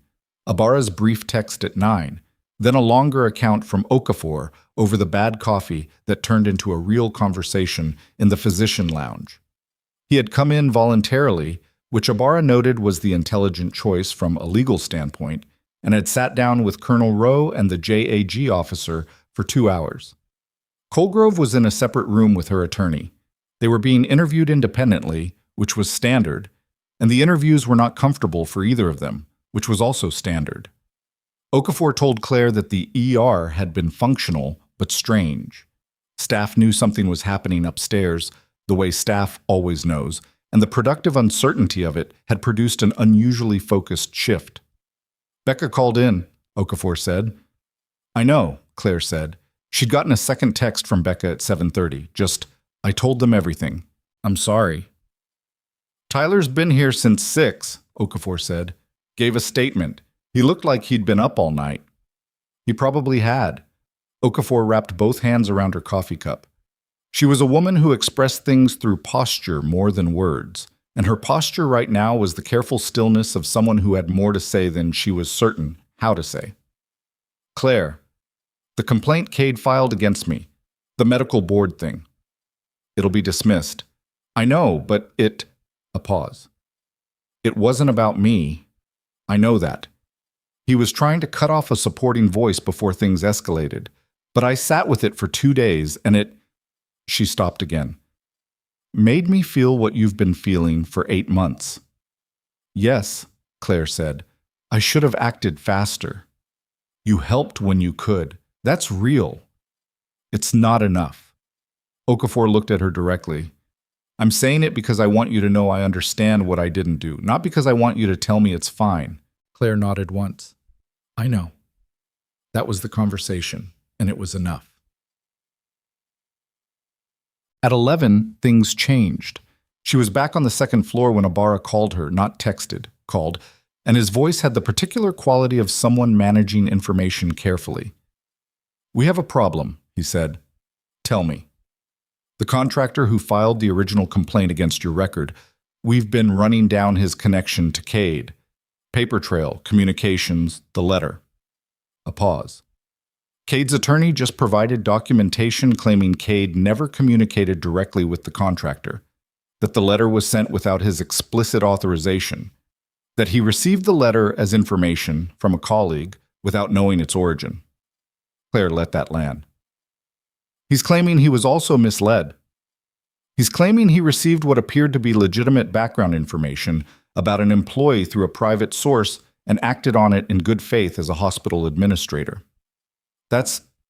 She stopped. Legally defensible, Ibarra said. Not airtight, but defensible. The direct communication between Cade and the contractor is circumstantial at this point. We have one phone call that could be professional contact. We have emails that are carefully worded. His attorney is good. She sat down. The window in the family waiting room was showing gray sky and the bare trees of the hospital's east courtyard. What about the write-ups, she said. The medication room, the harassment. Personnel matters. Ohio employer law. Serious, but a different category than the federal fraud issue. His attorney will argue he was exercising disciplinary authority and had legitimate concerns about workplace dynamics. He fabricated the concerns. He'll argue he had witnesses, Becca's co-signature, the statements he collected. Becca has already recanted. Recantations after termination are complicated. His attorney will argue duress. A pause. I'm not saying he walks away from this. I'm saying his attorney has found the seam in the case and is going to push on it for the next 2 hours. Roe knows. She's adjusting. Claire stood at the window and looked at the bare trees, the seam in the case, 8 months of documentation and a fraudulent government letter and a room full of military investigators, and the seam in the case was that Cade had been careful enough to keep 1 degree of separation between himself and the worst of it. She thought about the phone call in the supply corridor, Mercer's voice. The investigation has escalated. She thought about Pratt saying panicking people make mistakes. She thought about Devin Quarles calling at 5:47 in the morning to say he was going to tell the truth. Ibarra, she said. The contractor. Do you have his full communication record? We have what he provided and what we've been able to subpoena. Does it include a specific call on October 14th in the evening, around 7 or 8 p.m.? A pause. Hold on. She heard papers. We have a call log. Why? October 14th was the night Cade filed his first write-up against me. I remember because I was doing a double, and I ran into Colgrove at the elevator around 9 p.m., and she was coming from a late meeting. She thought back. She looked not surprised to see me, but something, like I'd confirmed something she'd already been told. She heard Ibarra moving. What are you saying? I'm saying Colgrove may have been on the call, not Cade to the contractor directly. Colgrove to the contractor, with Cade's involvement routed through her. She pressed the heel of her hand to the window glass. She's his institutional armor. She always was. He brought problems to her and she managed them. The letter may have come through the same channel. The silence on the other end was not a long one. That, Ibarra said, is the kind of specific detail that changes the interview. She's still in the room with her attorney? She hasn't been released yet. Then Rose still has time, Claire said. She heard him moving again, faster. I'll call you back. She stood at the window with the phone in her hand and the cold glass under her palm and looked at the gray sky over Denton, Ohio. At 12:20, 40 minutes before her scheduled 1300 with Roe, the ER went sideways. She heard it before she knew what it was, the overhead page system, which she'd been listening to unconsciously for 8 months the way you listen to weather, shifting from routine to urgent in the specific tonal register that meant something had broken through the manageable ceiling of a normal morning. Trauma team to ER. Trauma team to ER. Level 1 activation. She was already moving before she'd made a conscious decision about it. Down the stairs, not elevator, because in a trauma activation the elevators slowed for gawkers and delayed staff. Second floor, first floor, through the connecting corridor at a pace just under running. She pushed through the ER doors.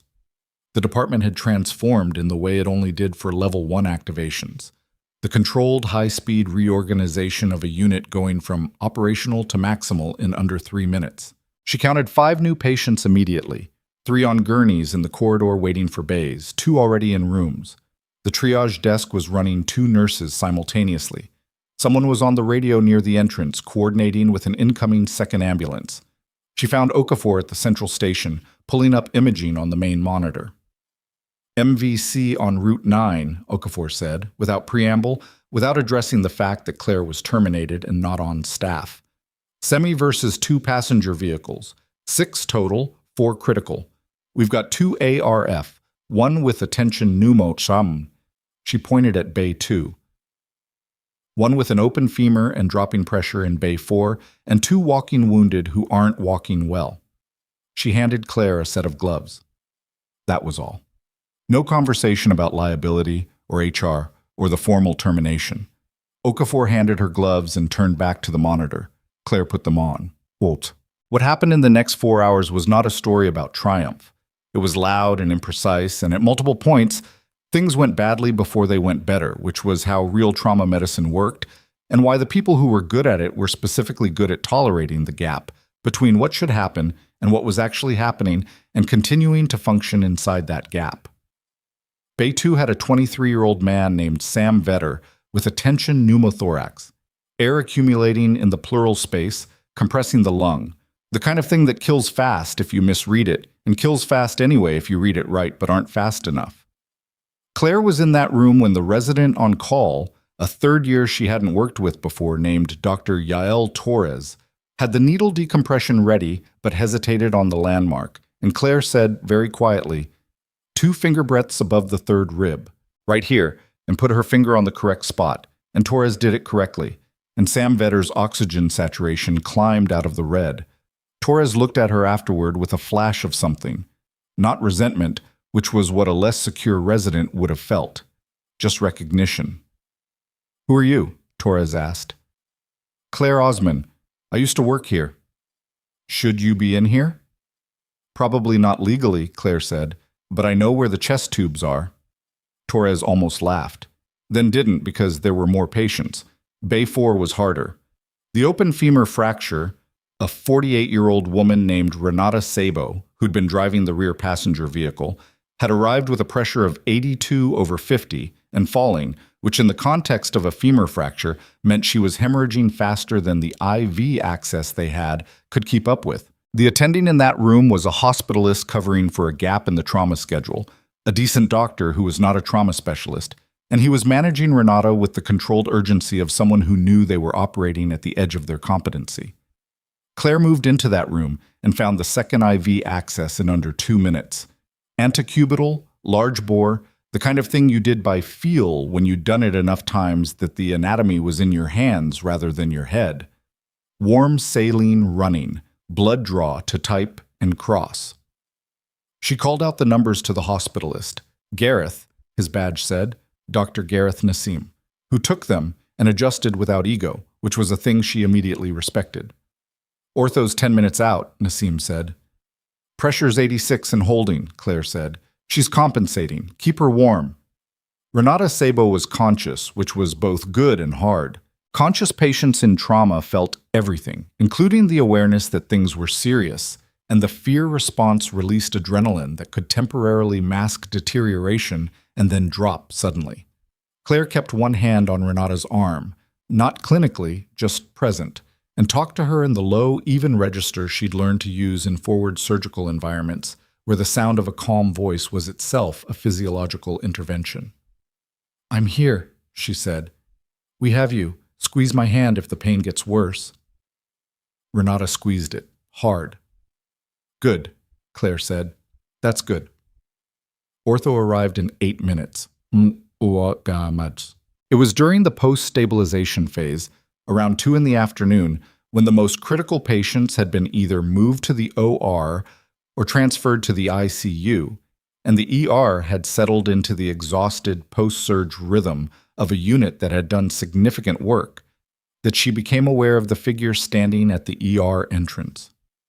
She was at the central station writing a handoff note for Dr. Torres when she felt the shift in the room the way she always felt these things. Not by looking, but by the small change in the ambient attention of the people around her. She looked up. A woman in AC-US was standing just inside the ER entrance. Full uniform, military bearing, short gray hair, and a face that had been conducting serious interviews for approximately 30 years and showed it. She was looking at the ER with the expression of someone assessing a situation that was different from the one she'd expected. Her name tag said Ro Dioyi. She was looking at Claire. Ibarra was behind her, and behind him, 2 more personnel Claire didn't recognize. All of them had stopped at the entrance to the ER and were looking at the same thing: the whiteboard, the patient bays, the nursing staff, and Claire Osman standing at the central station in borrowed gloves with a chart in her hands that she was technically no longer authorized to hold. Okafor stepped up beside Claire. Her body language was not defensive, exactly, but it was positioned, the way of someone who has decided to be standing next to a thing rather than away from it. Colonel Rowe walked to the central station. She stopped in front of Claire. She looked at the chart in Claire's hands. She looked at the ER around them, the organized aftermath of a level 1 activation, patients stable, staff beginning the long procedural work of documenting everything. She looked at Dr. Torres, who was at the far end of the room reviewing chest x-rays with a second year. She looked at Nassim, who was on the phone with ICU, sounding competent and tired. Then she looked at Claire. "Captain Osman," she said. Her voice was not loud. It carried because the room had gone quiet in that particular way. "Colonel," Claire said, "I understand we've had a development in your former department this morning." "There was a level 1. I assisted." Rowe looked at her for a long moment, not unkindly, but with the full evaluative weight of someone who had just read her complete service record and was now looking at the person described in it. "Your 1300 appointment," Rowe said. "I lost track of time," Claire said. "A patient had a tension pneumo." Something moved behind Rowe's expression, something that wasn't quite a smile but was adjacent to one. "We can reschedule 30 minutes. I'll be there." Rowe turned, said something quiet to Ibarra. He glanced at Claire briefly, the half-second of acknowledgement between people who had been in bad places together and come out the other side, and then followed Rowe toward the elevator. The room breathed. Okafor said, very quietly, beside her, "Tension pneumo." "He was going to miss the landmark," Claire said. "I know, I was watching from the doorway." Okafor took the chart from Claire's hands. "Go wash up. You have 25 minutes. The interview with Rowe took 93 minutes.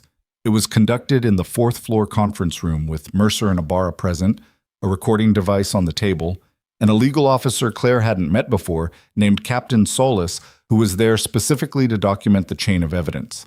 Rowe asked good questions. Not leading questions, real ones, the kind that were designed to establish sequence rather than confirm a pre-existing narrative. She worked through the 8 months chronologically, asked for specifics when Claire gave generalities, asked for Claire's interpretation only after establishing the factual record. Toward the end, she asked, "Did you have any reason to believe at any point during your employment here that the fraudulent letter had been sent to Mercy Vale?" "No," Claire said. "Not until Mercer showed it to me." "But you had already begun building a documentation record." "Yes." "Why, specifically?" Claire thought about how to answer that. The honest answer wasn't strategic. It was simpler than that. "I've been in environments where I was the only one who knew what I'd done," she said. "You learn to record your own work, not because you expect to need it, because the habit protects you." Rowe looked at her. "That's a military habit." "Yes." "It's a good one." Rowe closed her folder, looked across the table. "Captain, I want to be direct with you about where we are. The investigation has expanded beyond your specific case. What began as an inquiry into a fraudulent document has revealed a broader pattern at this institution. Personnel decisions influenced by improper information, administrative actions taken to protect specific individuals at the expense of others, and a culture of non-reporting that allowed these patterns to persist." She paused. "Your documentation is the spine of that case. Without it, we have isolated incidents. With it, we have a systematic record." "What happens next?" Claire asked. "The investigation continues. There are employment consequences, professional licensing consequences, and in at least one case, potential legal consequences that will be referred to the appropriate authorities." Rowe kept her voice even, factual. "You will be formally notified of the findings as they relate to your employment and service record. The fraudulent complaint against your military record will be dismissed, which will be reflected in your file." "And my position here?" Rowe looked at her steadily. "That's an institutional decision, not a military one. But I will say this, the hospital's board will receive our full findings. What they do with them is their responsibility." A pause. "What they do with the termination of an employee whose record now shows systematic harassment and a fraudulent basis for that termination, that will also be their responsibility." Claire nodded. She was standing to leave when Roe said, "One more thing." She turned. "I read the Kandahar report," Roe said. "The full one, not the summary, the complete incident documentation." She said it without performance, just stated it the way you state a fact you want acknowledged. What you and Major Ibarra did in those 48 hours, the decisions you made, the outcomes you produced under those conditions, it's in the record. It's documented. Whether or not anyone outside this room ever knows it, it's there. A pause. "You deserve better than what this hospital gave you." Claire held that. "Thank you, Colonel," she said. She walked out. The rest of that day moved in the way of days where the structure has changed, but the evidence hasn't fully surfaced yet. You felt the shift before you could point to anything specific. Cade's interview had ended at 2. She didn't see him afterward, didn't know what had been said, but Ibarra texted her at 3:15. His attorney accepted conditions. Voluntary surrender of privileges pending investigation.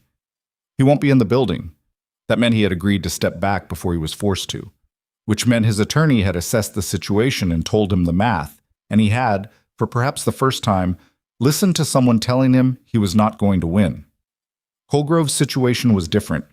The October 14th call had been found, not between Colgrove and the contractor directly, but between Colgrove and an intermediary, whose number connected to the contractor in 2 steps. It wasn't proof of conspiracy, but it was specific, and it was on record. And Colgrove's attorney had stopped the interview at 1:45 p.m. and requested a 48-hour recess, which told you something about how the attorney had evaluated their position. Claire was in the physician lounge at 4 in the afternoon, sitting across from Okafor, both of them with cold coffee, neither of them saying much, when her phone rang. Unknown number. A 703 area code, which she recognized from a very specific category of calls she'd received over the years. Pentagon adjacent. She answered. "Captain Osman." A man's voice. Professional. Not Pratt, not Ibarra, not anyone she recognized. "This is General Staff Office, Medical Command, calling on behalf of the Surgeon General. I'm calling to inform you that the administrative review of your service record has been formally closed, effective this afternoon. The complaint has been rejected in its entirety. Your record reflects no adverse action of any kind. A corrected summary will be filed by end of business today." She closed her eyes once, briefly. "Thank you," she said. "There's a second item," the voice continued. "The Surgeon General's office would like to schedule a call with you at your convenience regarding potential consulting opportunities with Army Medical Command's Trauma Protocol Division. This is not a recall to service. It's a civilian consultation request. There's no obligation." She opened her eyes. Okafor was watching her, reading something in her face. "I'll call to schedule," Claire said. She hung up.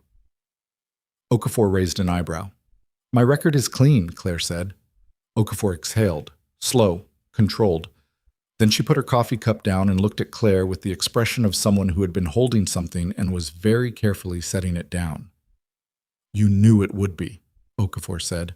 "I knew the complaint was false. I didn't know how long it would take." A pause. "That's different." "Yes," Okafor said. "It is." They sat with that for a moment. Then Okafor said, "The board is meeting tomorrow." "About?" "The findings, the investigation, Colgrove's status, the department." She looked at her coffee. "They'll be addressing the terminations." "Mine." "Yours." Okafor paused. "There are 3 board members who have been trying to get Colgrove out for 2 years. They didn't have grounds. They have grounds now." She looked at Claire directly. "They want to know if you'd be willing to make a statement at tomorrow's meeting." Claire thought about that. A formal board meeting. Everything she'd built in 8 months, every note and timestamp and photo laid out in front of the institutional structure that was supposed to have protected her and hadn't. Cade's name on a write-up that would sit in a permanent file. Colgrove's decisions examined in a room that would decide what they meant going forward. "Yes," she said. "I'll be there." Okafor nodded, looked at her coffee again. Then quietly, "I'm going to submit a recommendation for your reinstatement, tonight, before the board meeting." She looked up. "You should know that before you walk in tomorrow." Claire didn't know what she'd expected to feel in that moment. Vindication was the word people used, but it didn't quite fit. Vindication implied that she'd been waiting for someone else to confirm something she already knew. This felt different. It felt like the closing of a distance she'd been walking across for 8 months, not toward someone's approval, but toward the point where the truth and the official record matched. "Thank you," she said. Okafor made a small sound that wasn't dismissive, more like the sound of someone setting down something they'd been carrying for too long. "Don't thank me," she said. "I'm 3 months late." At 5:40 p.m., Claire walked back through the ER. She wasn't on shift. She wasn't on staff. She was just walking through, coat on, documentation folder under her arm, on her way to the parking lot.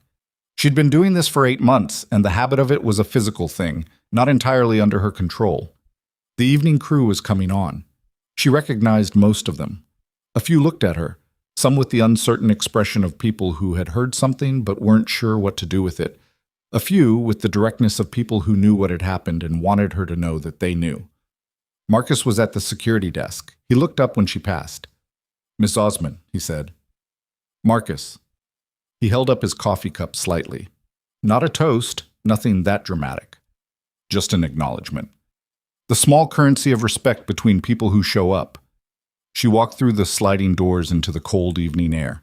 In the parking lot, the 3 black SUVs were still there, which meant the investigation wasn't finished.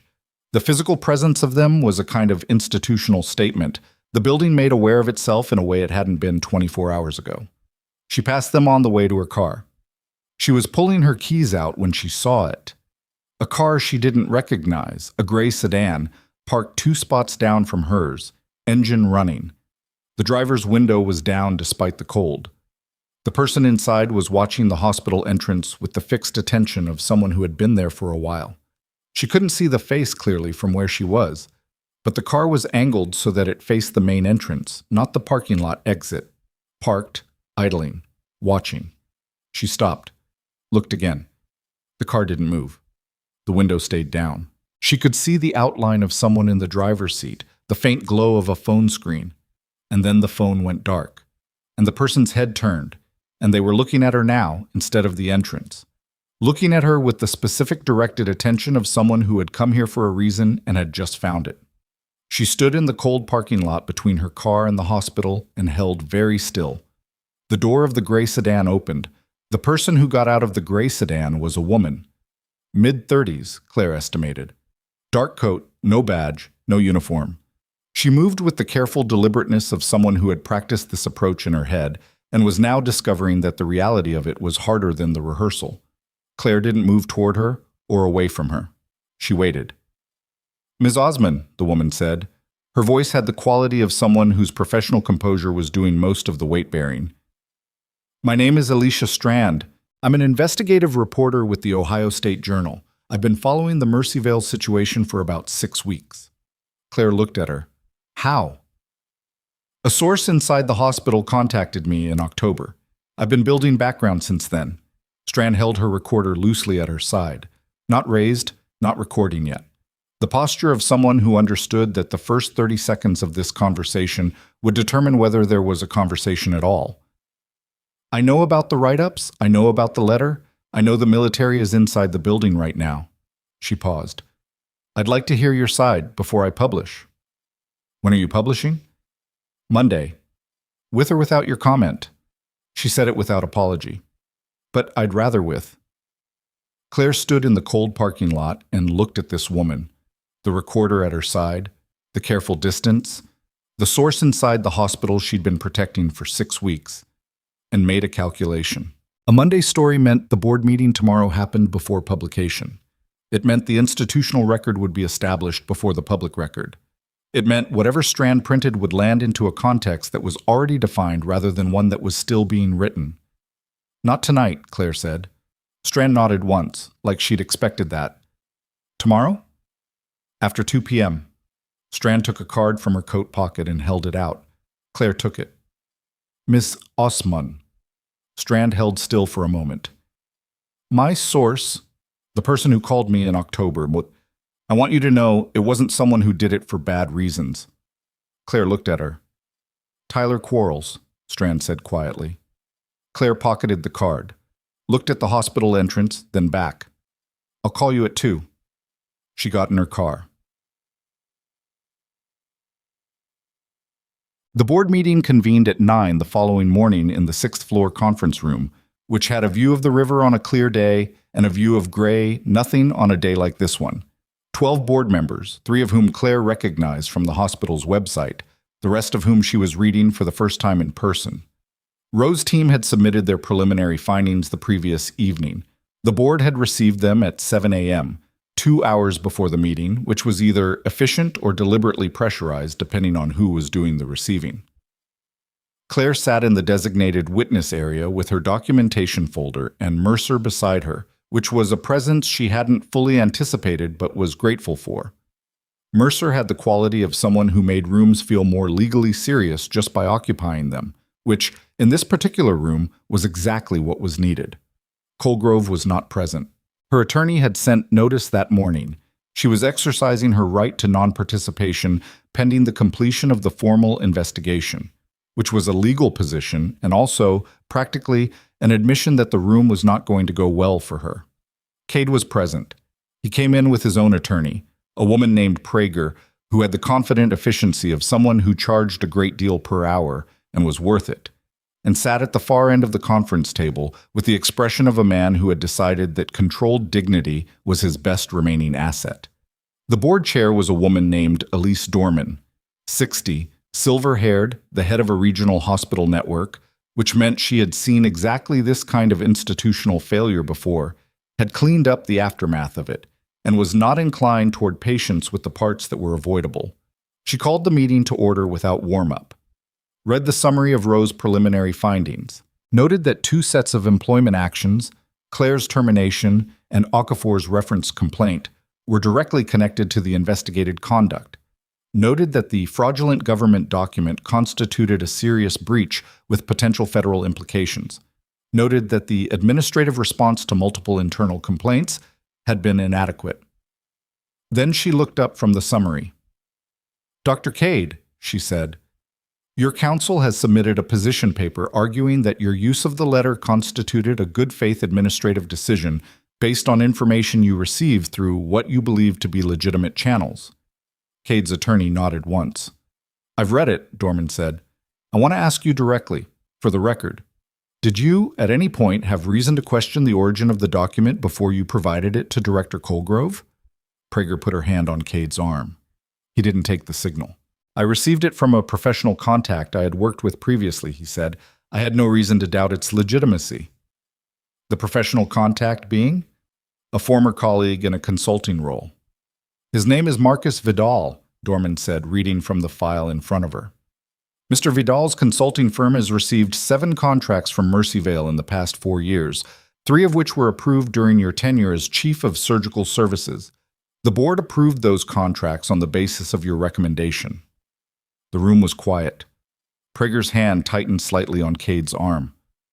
"That's a professional relationship," Cade said. "Standard industry practice. It creates a financial interest between you and Mr. Vidal that you did not disclose when you provided his document to administration," Dorman said. The words were flat, procedural, and devastatingly precise. "That is a conflict of interest.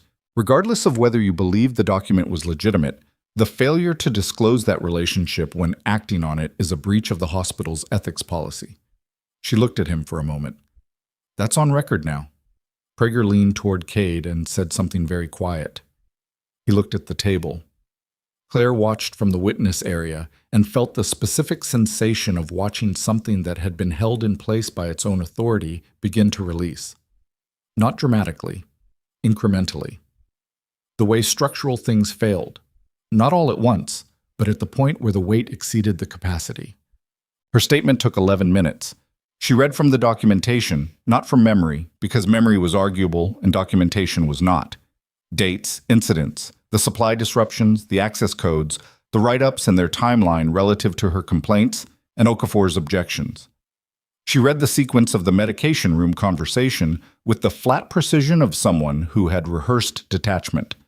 She noted, at the appropriate moment, that Tyler Quarles and 2 other witnesses had provided corroborating statements.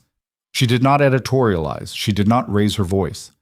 When she finished, Dorman asked 2 questions of clarification. Then she thanked Claire and moved to the next item on the agenda.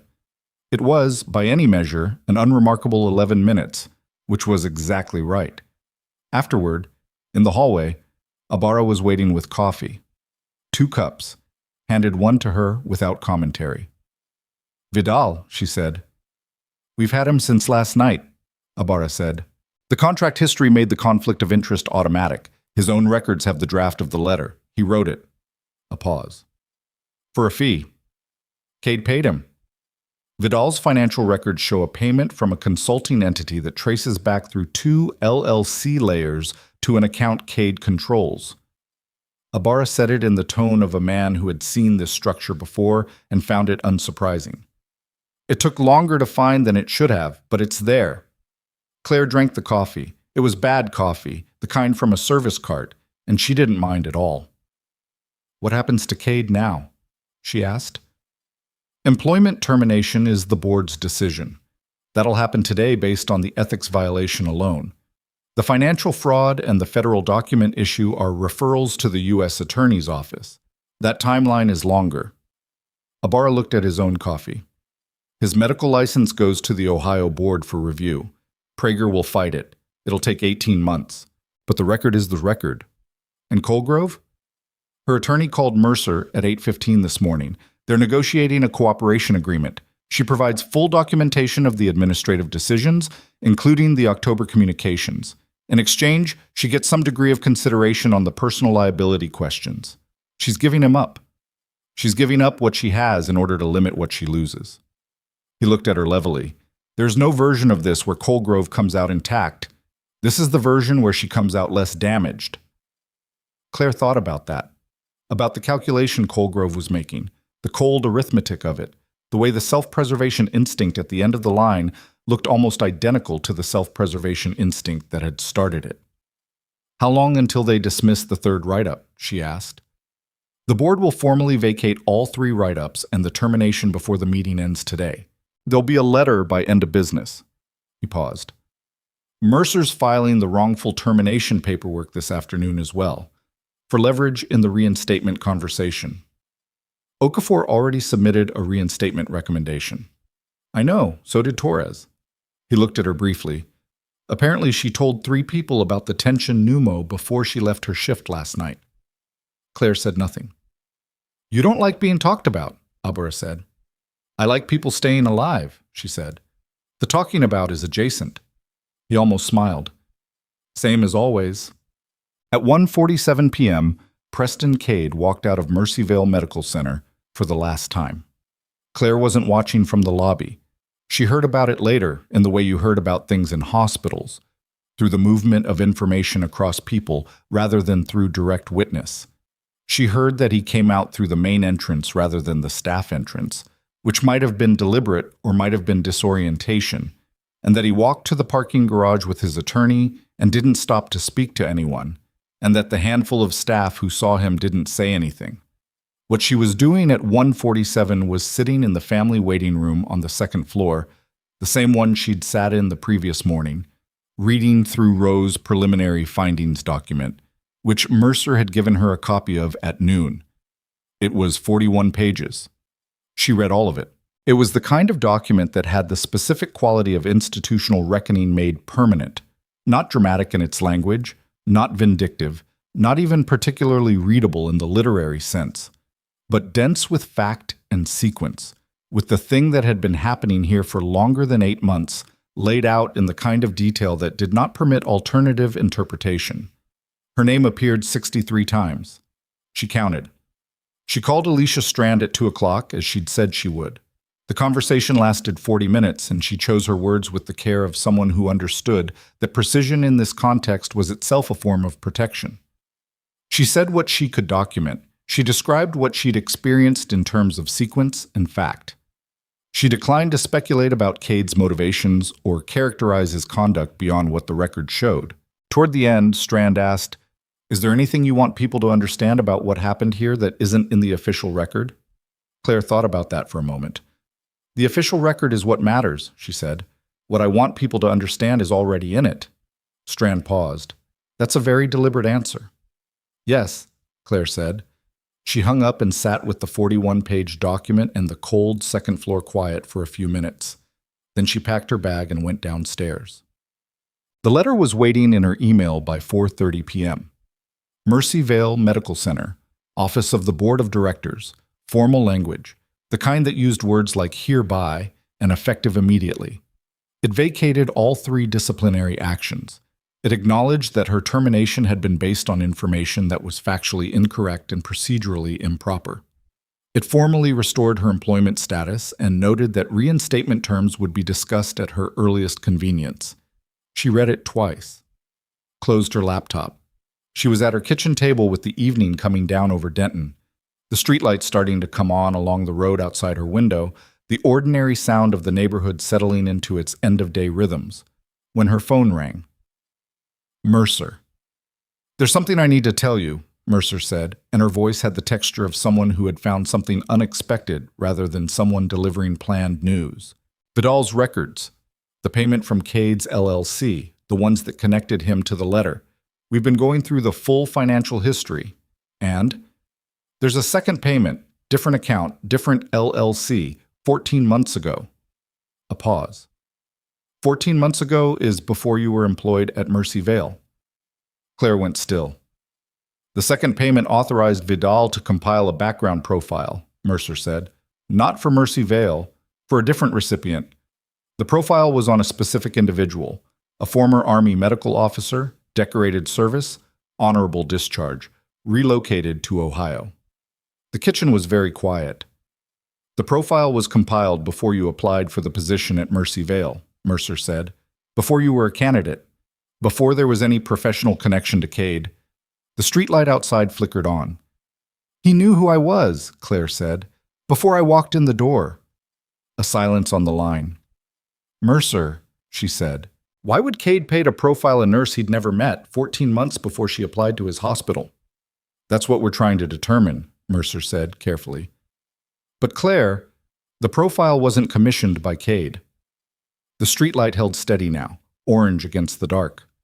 Then who? Claire said. Mercer let the silence hold for exactly as long as it needed to. The profile was commissioned by a private security consulting firm called Hargrove Strategic, she said. They operate out of Alexandria, Virginia. Defense-adjacent contracts, mostly. Background vetting, personnel research, that kind of work. A pause. The firm has one named senior partner, a retired colonel named David Osman. The streetlight outside Claire's window didn't change. The neighborhood sounds didn't change. The kitchen stayed exactly as it had been 30 seconds ago, and none of that mattered because the ground had just moved in a way that had nothing to do with the room she was sitting in. David Osman, her father. She hadn't spoken to him in 4 years. The last conversation had been 20 minutes on a phone call that ended with her saying, very clearly, that she needed him to stop contacting her, and him saying, equally clearly, that she was making a mistake she would eventually need him to correct. It was the most honest conversation they'd ever had, which was not saying much. He was 61 years old, former Army intelligence, 3 decades of service that he had converted, post-retirement, into a consulting practice that operated in the spaces between defense contractors and the agencies that funded them. He was very good at it. He was very good at most things that required reading people and positioning information and understanding which lever to pull in a given system to produce a desired outcome. He had never been good at the parts of fatherhood that didn't resemble a tactical operation. Claire, Mercer said, are you still there? Yes. Her voice came out level. She was aware of making it level, which was different from it being level on its own. What did the profile contain? General background, your service record summary, the parts that are technically accessible to licensed investigators, your discharge status, your career history after separation. Mercer paused. And your intended relocation, including Denton, Ohio. He knew where I was going before I got there. Yes. And the profile went to Vidal. It originated from Hargrove Strategic. The chain from there to Vidal to Cade. We're still mapping the full route, but the starting point is your father's firm. Claire put her hand flat on the kitchen table and looked at it. She thought about the job listing she'd found for Mercy Vale. She had found it herself. She had been specifically looking in Ohio because she'd wanted somewhere mid-sized, somewhere she didn't know anyone, somewhere that was far enough from her last posting to feel like a clean start. She had applied because the Level 2 trauma designation matched her background, and because the salary was reasonable, and because she was ready to go back to work. She had thought it was her decision. Why, she said, not to Mercer.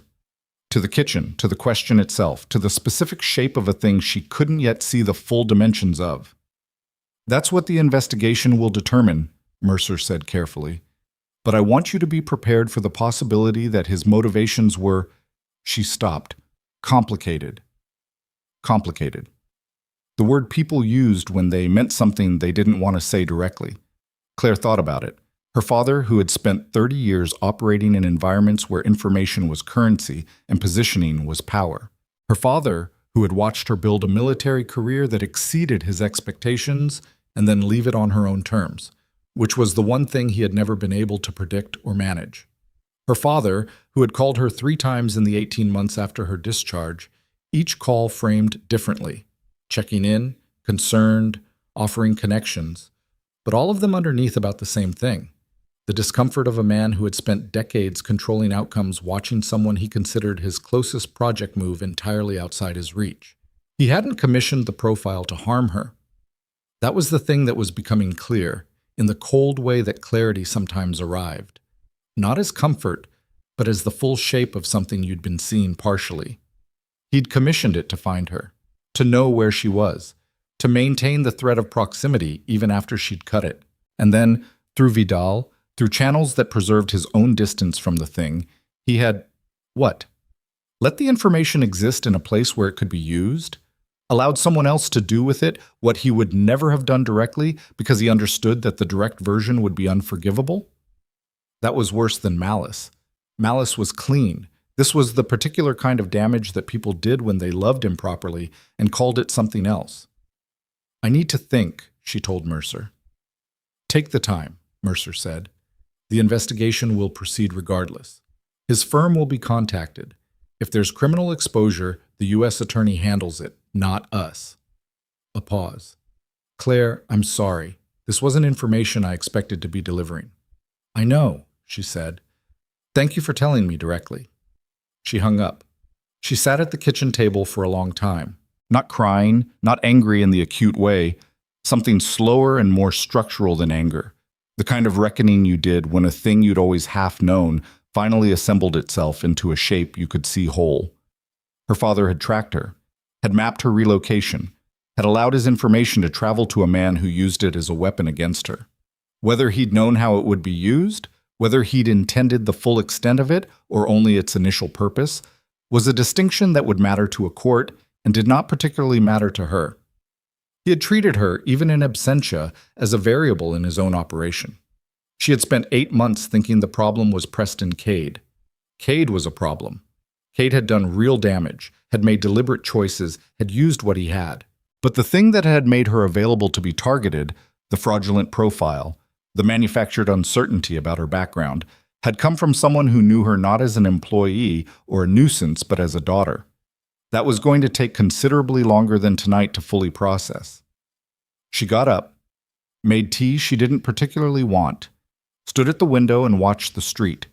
Then she picked up her phone and did the thing she'd known she would have to do since the moment Mercer had said the name. She called him. Tati. He answered on the second ring, which meant he'd been expecting her call, which meant he already knew. Claire? His voice was exactly as she remembered it. Controlled, warm in the specific way of someone who understood warmth as a social instrument, carrying underneath it the faint tension of a man who knew the conversation he was about to have. Tell me why, she said. A pause. Not the pause of someone thinking about whether to answer, but the pause of someone selecting which version of the truth to offer. I wanted to know you were safe, he said. That's a partial answer. I wanted to know where you were. Another pause. You cut contact. I had no way to... I cut contact because you treated every conversation like a personnel review, she said. Her voice stayed flat. You wanted to know where I was so that you could have it. not to do anything with it, just to have it. Silence. And then Vidal had it, she said, and Cade had it. And I spent 8 months being systematically removed from a position because someone was using a profile that traces back to your firm. I didn't authorize, but I know you didn't authorize it directly, she said. That's not a defense. That's just the way you've always operated. Close enough to the outcome to benefit, far enough from the action to stay clean. The silence that followed was longer. When he spoke again, his voice had changed. Not broken, her father did not break, but something had come out of it. The professional register had dropped away, and what was underneath it was older and less managed. I didn't know it would be used that way. I believe you, she said, which surprised him. She could hear it in the silence. I believe you didn't plan for it to go where it went, but you put information about me into a system you didn't control because you couldn't accept that I'd moved outside the systems you do control, and people got hurt because of it. I got hurt because of it. She heard him breathe. The investigation will reach you, she said. That's not my doing. That's the consequence of what happened. I can't change it, and I'm not going to try. Claire, I'm not calling to punish you, she said. I'm calling because I needed to say it to you directly. That's all. She hung up. She stood at the window with the phone in her hand. Outside, a car passed with music faintly audible through the glass, and then it was gone, and the street was quiet again. She didn't feel the release she might have expected. What she felt was more precise than that. The specific exhaustion of someone who had been carrying a shape they didn't understand and had finally put it down and could see what it was. Not resolved, not healed, just known. That was enough for tonight. Alicia Strand's story ran Monday morning. Claire read it at her kitchen table with coffee that she'd made properly this time. She'd bought a bag of decent beans on Sunday, a small, deliberate act of treating the ordinary as worth it. The story was on the journal's front page, digital and print, under a headline that was precise without being sensational. Decorated military nurse fired from Denton Hospital. Following falsified federal document, internal investigation reveals broader misconduct. Strand had done her work. The piece was specific and sourced, attributing the investigation findings to official documentation, naming Cade and Colgrove in their official capacities, noting Cade's voluntary surrender of privileges and the board's unanimous vote to terminate his employment, noting Colgrove's non-participation in the board meeting and the ongoing investigation. It quoted from the preliminary findings. It quoted from Tyler Quarles, named at his own request. It quoted 2 other nurses who had been unnamed in Claire's documentation but had come forward to Strand directly. It quoted Claire once near the end from their 40-minute phone call. The official record is what matters. What I want people to understand is already in it. Reading it in print felt different than she'd expected. Not triumphant. Something quieter than that. The story existed now in the world outside her documentation folder, outside the 4th floor conference room, outside the particular institutional spaces where these things happened and then were managed and contained and minimized. It was in the public record. It had a timestamp on it. She read it twice. Then she closed her laptop and finished her coffee. Her phone started going in the mid-morning and didn't really stop. Okafor, Mercer, Ibarra. A number she didn't recognize that turned out to be a resident she'd barely spoken to who had found her contact through the hospital directory and wanted to say, somewhat haltingly, that the piece in the journal had described things he'd watched happen and hadn't said anything about, and he was sorry about that. She thanked him. Meant it. What? The formal reinstatement meeting happened Wednesday. New interim director, a man named Warren Colby, brought in from the network level while the board conducted its full leadership review. Colby was 55, practical, the kind of administrator who had spent his career cleaning up after people like Colgrove, which made him simultaneously useful and slightly exhausting to be around. He didn't pretend the previous 8 months hadn't happened. He didn't over-apologize either, which Claire respected. The board wants to discuss the terms, he said, across a conference table that was pointedly not Colgrove's old office. Your role, your unit, your title, if you want an expanded one. I want my position, she said. Same unit, same responsibilities. We can offer, I know what you can offer, she said. I'm telling you what I want. I was good at that job. I want to go back to doing it. Colby looked at her for a moment. Dr. Okafor said you'd say that. Doctor, Okafor knows me better than anyone here, Claire said. You should listen to her more. He almost smiled. She said that too. The terms were signed by noon. Back pay for the period of wrongful termination, which Mercer had insisted on and Claire hadn't fought. Formal record correction. A written acknowledgement from the board, not an apology exactly. Institutional language didn't stretch that far, but something specific enough to be real. She signed the reinstatement paperwork with the same pen she'd used to sign her discharge papers from the Army, which was not a detail she mentioned to anyone. Her first shift back was a Thursday. She parked in the employee lot, badged in through the side entrance, nodded to Marcus, who had his coffee going, and said, "Welcome back," in the same tone he'd have used to say good morning, like her return was unremarkable, just the natural order of things resuming. She went to her locker. Someone had cleaned it. The scratch marks were gone, the door had been replaced entirely, and on the inside of the new door, taped neatly, was a single piece of paper. Handwritten, several signatures at the bottom. She counted 9 before she stopped counting, recognized half the names, some of the night shift staff she barely knew. It said, "Glad you're back. We noticed when you were gone." She stood with the locker door open and looked at it for a moment. She wasn't going to pretend this undid the 8 months. It didn't. The 8 months were real. The supply disruptions, the write-ups, the medication room, the termination email at 6:30 in the morning, all of it was real and it happened and it cost her something she would not get back. You didn't erase damage by adding something good on top of it. That was not how people or institutions or the world actually worked. But the note was also real.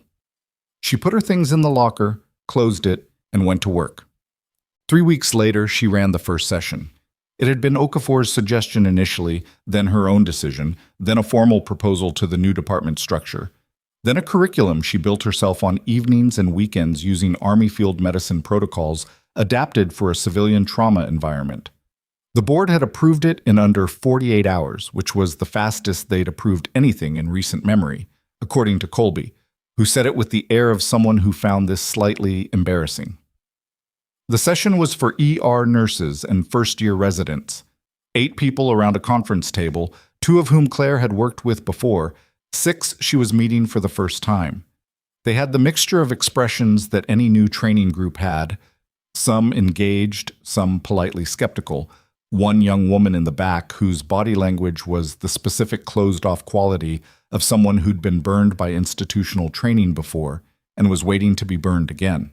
Claire noticed her immediately. Did not address it immediately. Let the session start the way sessions were supposed to start, with information rather than performance. She was 40 minutes in, working through a triage decision tree for multi-casualty scenarios, when she stopped and looked at the group.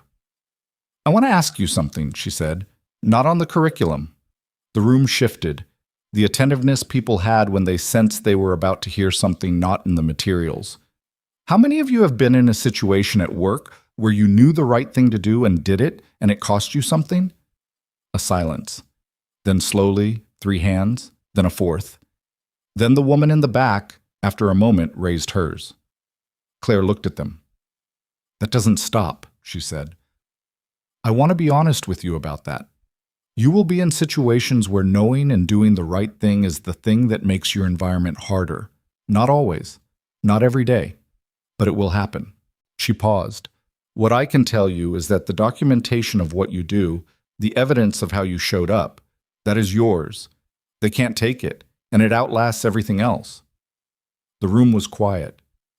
"You keep that record for yourself," she said, "not for anyone else.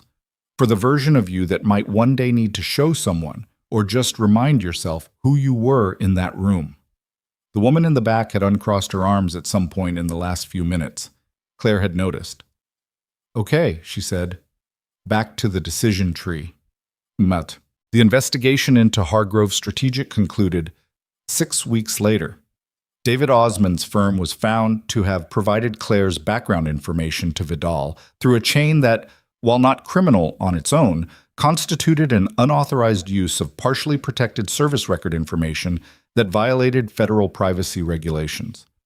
His firm lost 2 government contracts. The licensing review of Hargrove Strategic was ongoing. He did not call her. She did not call him. Mercer told her the outcome in a phone call that lasted 4 minutes, professional and factual. And at the end, Mercer said, "Is there anything else you need from our office?" "No," Claire said. "I think that's everything." "Captain," Mercer said, the title, which she hadn't used in several conversations. "For what it's worth, what you built here, the documentation, the patience, the way you let the structure do its work instead of trying to break it down yourself, that's not something I see often." "It's the only thing I know how to do," Claire said. "Wait and document and trust that the truth is heavier than the lie, eventually." "Is that a military lesson?" "It's just a lesson," she said. She hung up and went back to work. Cade's medical license was suspended pending full review 4 months after his termination. The Ohio Medical Board's process was what it was, slow, procedural, designed for institutions rather than people.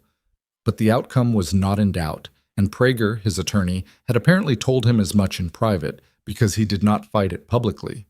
There was no dramatic last stand, no press statement, no counter-narrative in the journal. He simply became, progressively, someone who used to hold a position that he no longer held. Becca Tillman kept her job. Her cooperation with the investigation and the recantation and the things she had told the inquiry team that went beyond the minimum required, they'd been noted. She and Claire were not friends, which was the honest outcome. But they were professional, and on 2 occasions they worked the same shift without incident, and on the second of those occasions Becca said, briefly, "You do good work," and Claire said, "You too." And that was accurate for both of them, and was enough. Colgrove resigned. The formal separation agreement was institutional language. The details not publicly released, but the resignation was public, and the timing was not ambiguous about what had caused it. The board posted the director search 2 weeks later. Devin Quarles completed his residency. On his last day, he stopped by the ER station and found Claire at the documentation terminal and said, "I'm going to try to be better at the thing I failed at here." She looked up at him. He was 27 years old and genuinely trying to say something real, which took more than people gave it credit for. "That's the whole job," she told him. "That's all it ever is." He nodded, left. Well, on a Tuesday in late January, 4 months after the military SUVs had turned into the Mercy Vale parking lot, Claire finished a double shift at 7 a.m. and walked out through the sliding doors into a morning that was cold and clear and very still. She stood on the entrance ramp for a moment. The parking lot was quiet. The sky was the particular blue of early winter mornings, the kind that looked thin and infinite at the same time. Somewhere past the hospital perimeter, the city was starting its day in the ordinary way of cities: traffic, coffee, the 1,000 unremarkable decisions that constituted a life being lived. She thought about a thing Ibarra had said to her during one of their last conversations, 3 months ago now, when the formal inquiry had closed and they'd been standing in the hospital parking lot in not entirely dissimilar weather. She had asked him, "Did you know when you came here how it would go?" He had thought about it with the honesty she'd always valued in him. "I knew what you were made of," he said. "I didn't know what they'd put in your way. But those 2 facts combined, yeah, I knew how it would go." She'd sat with that for a long time afterward. The thing about being underestimated, and she had been underestimated thoroughly by people who had confused her quietness for passivity, and her patience for weakness, and her lack of social ambition for an absence of competence, was that it revealed more about them than it did about her. You could not, in the end, accurately assess what you refused to look at carefully. Cade had looked at her and seen the surface and stopped there, because the surface was all he needed to see in order to make his decision. He had been wrong about her in almost every specific way, but she had also been wrong about something, or not wrong exactly, incomplete.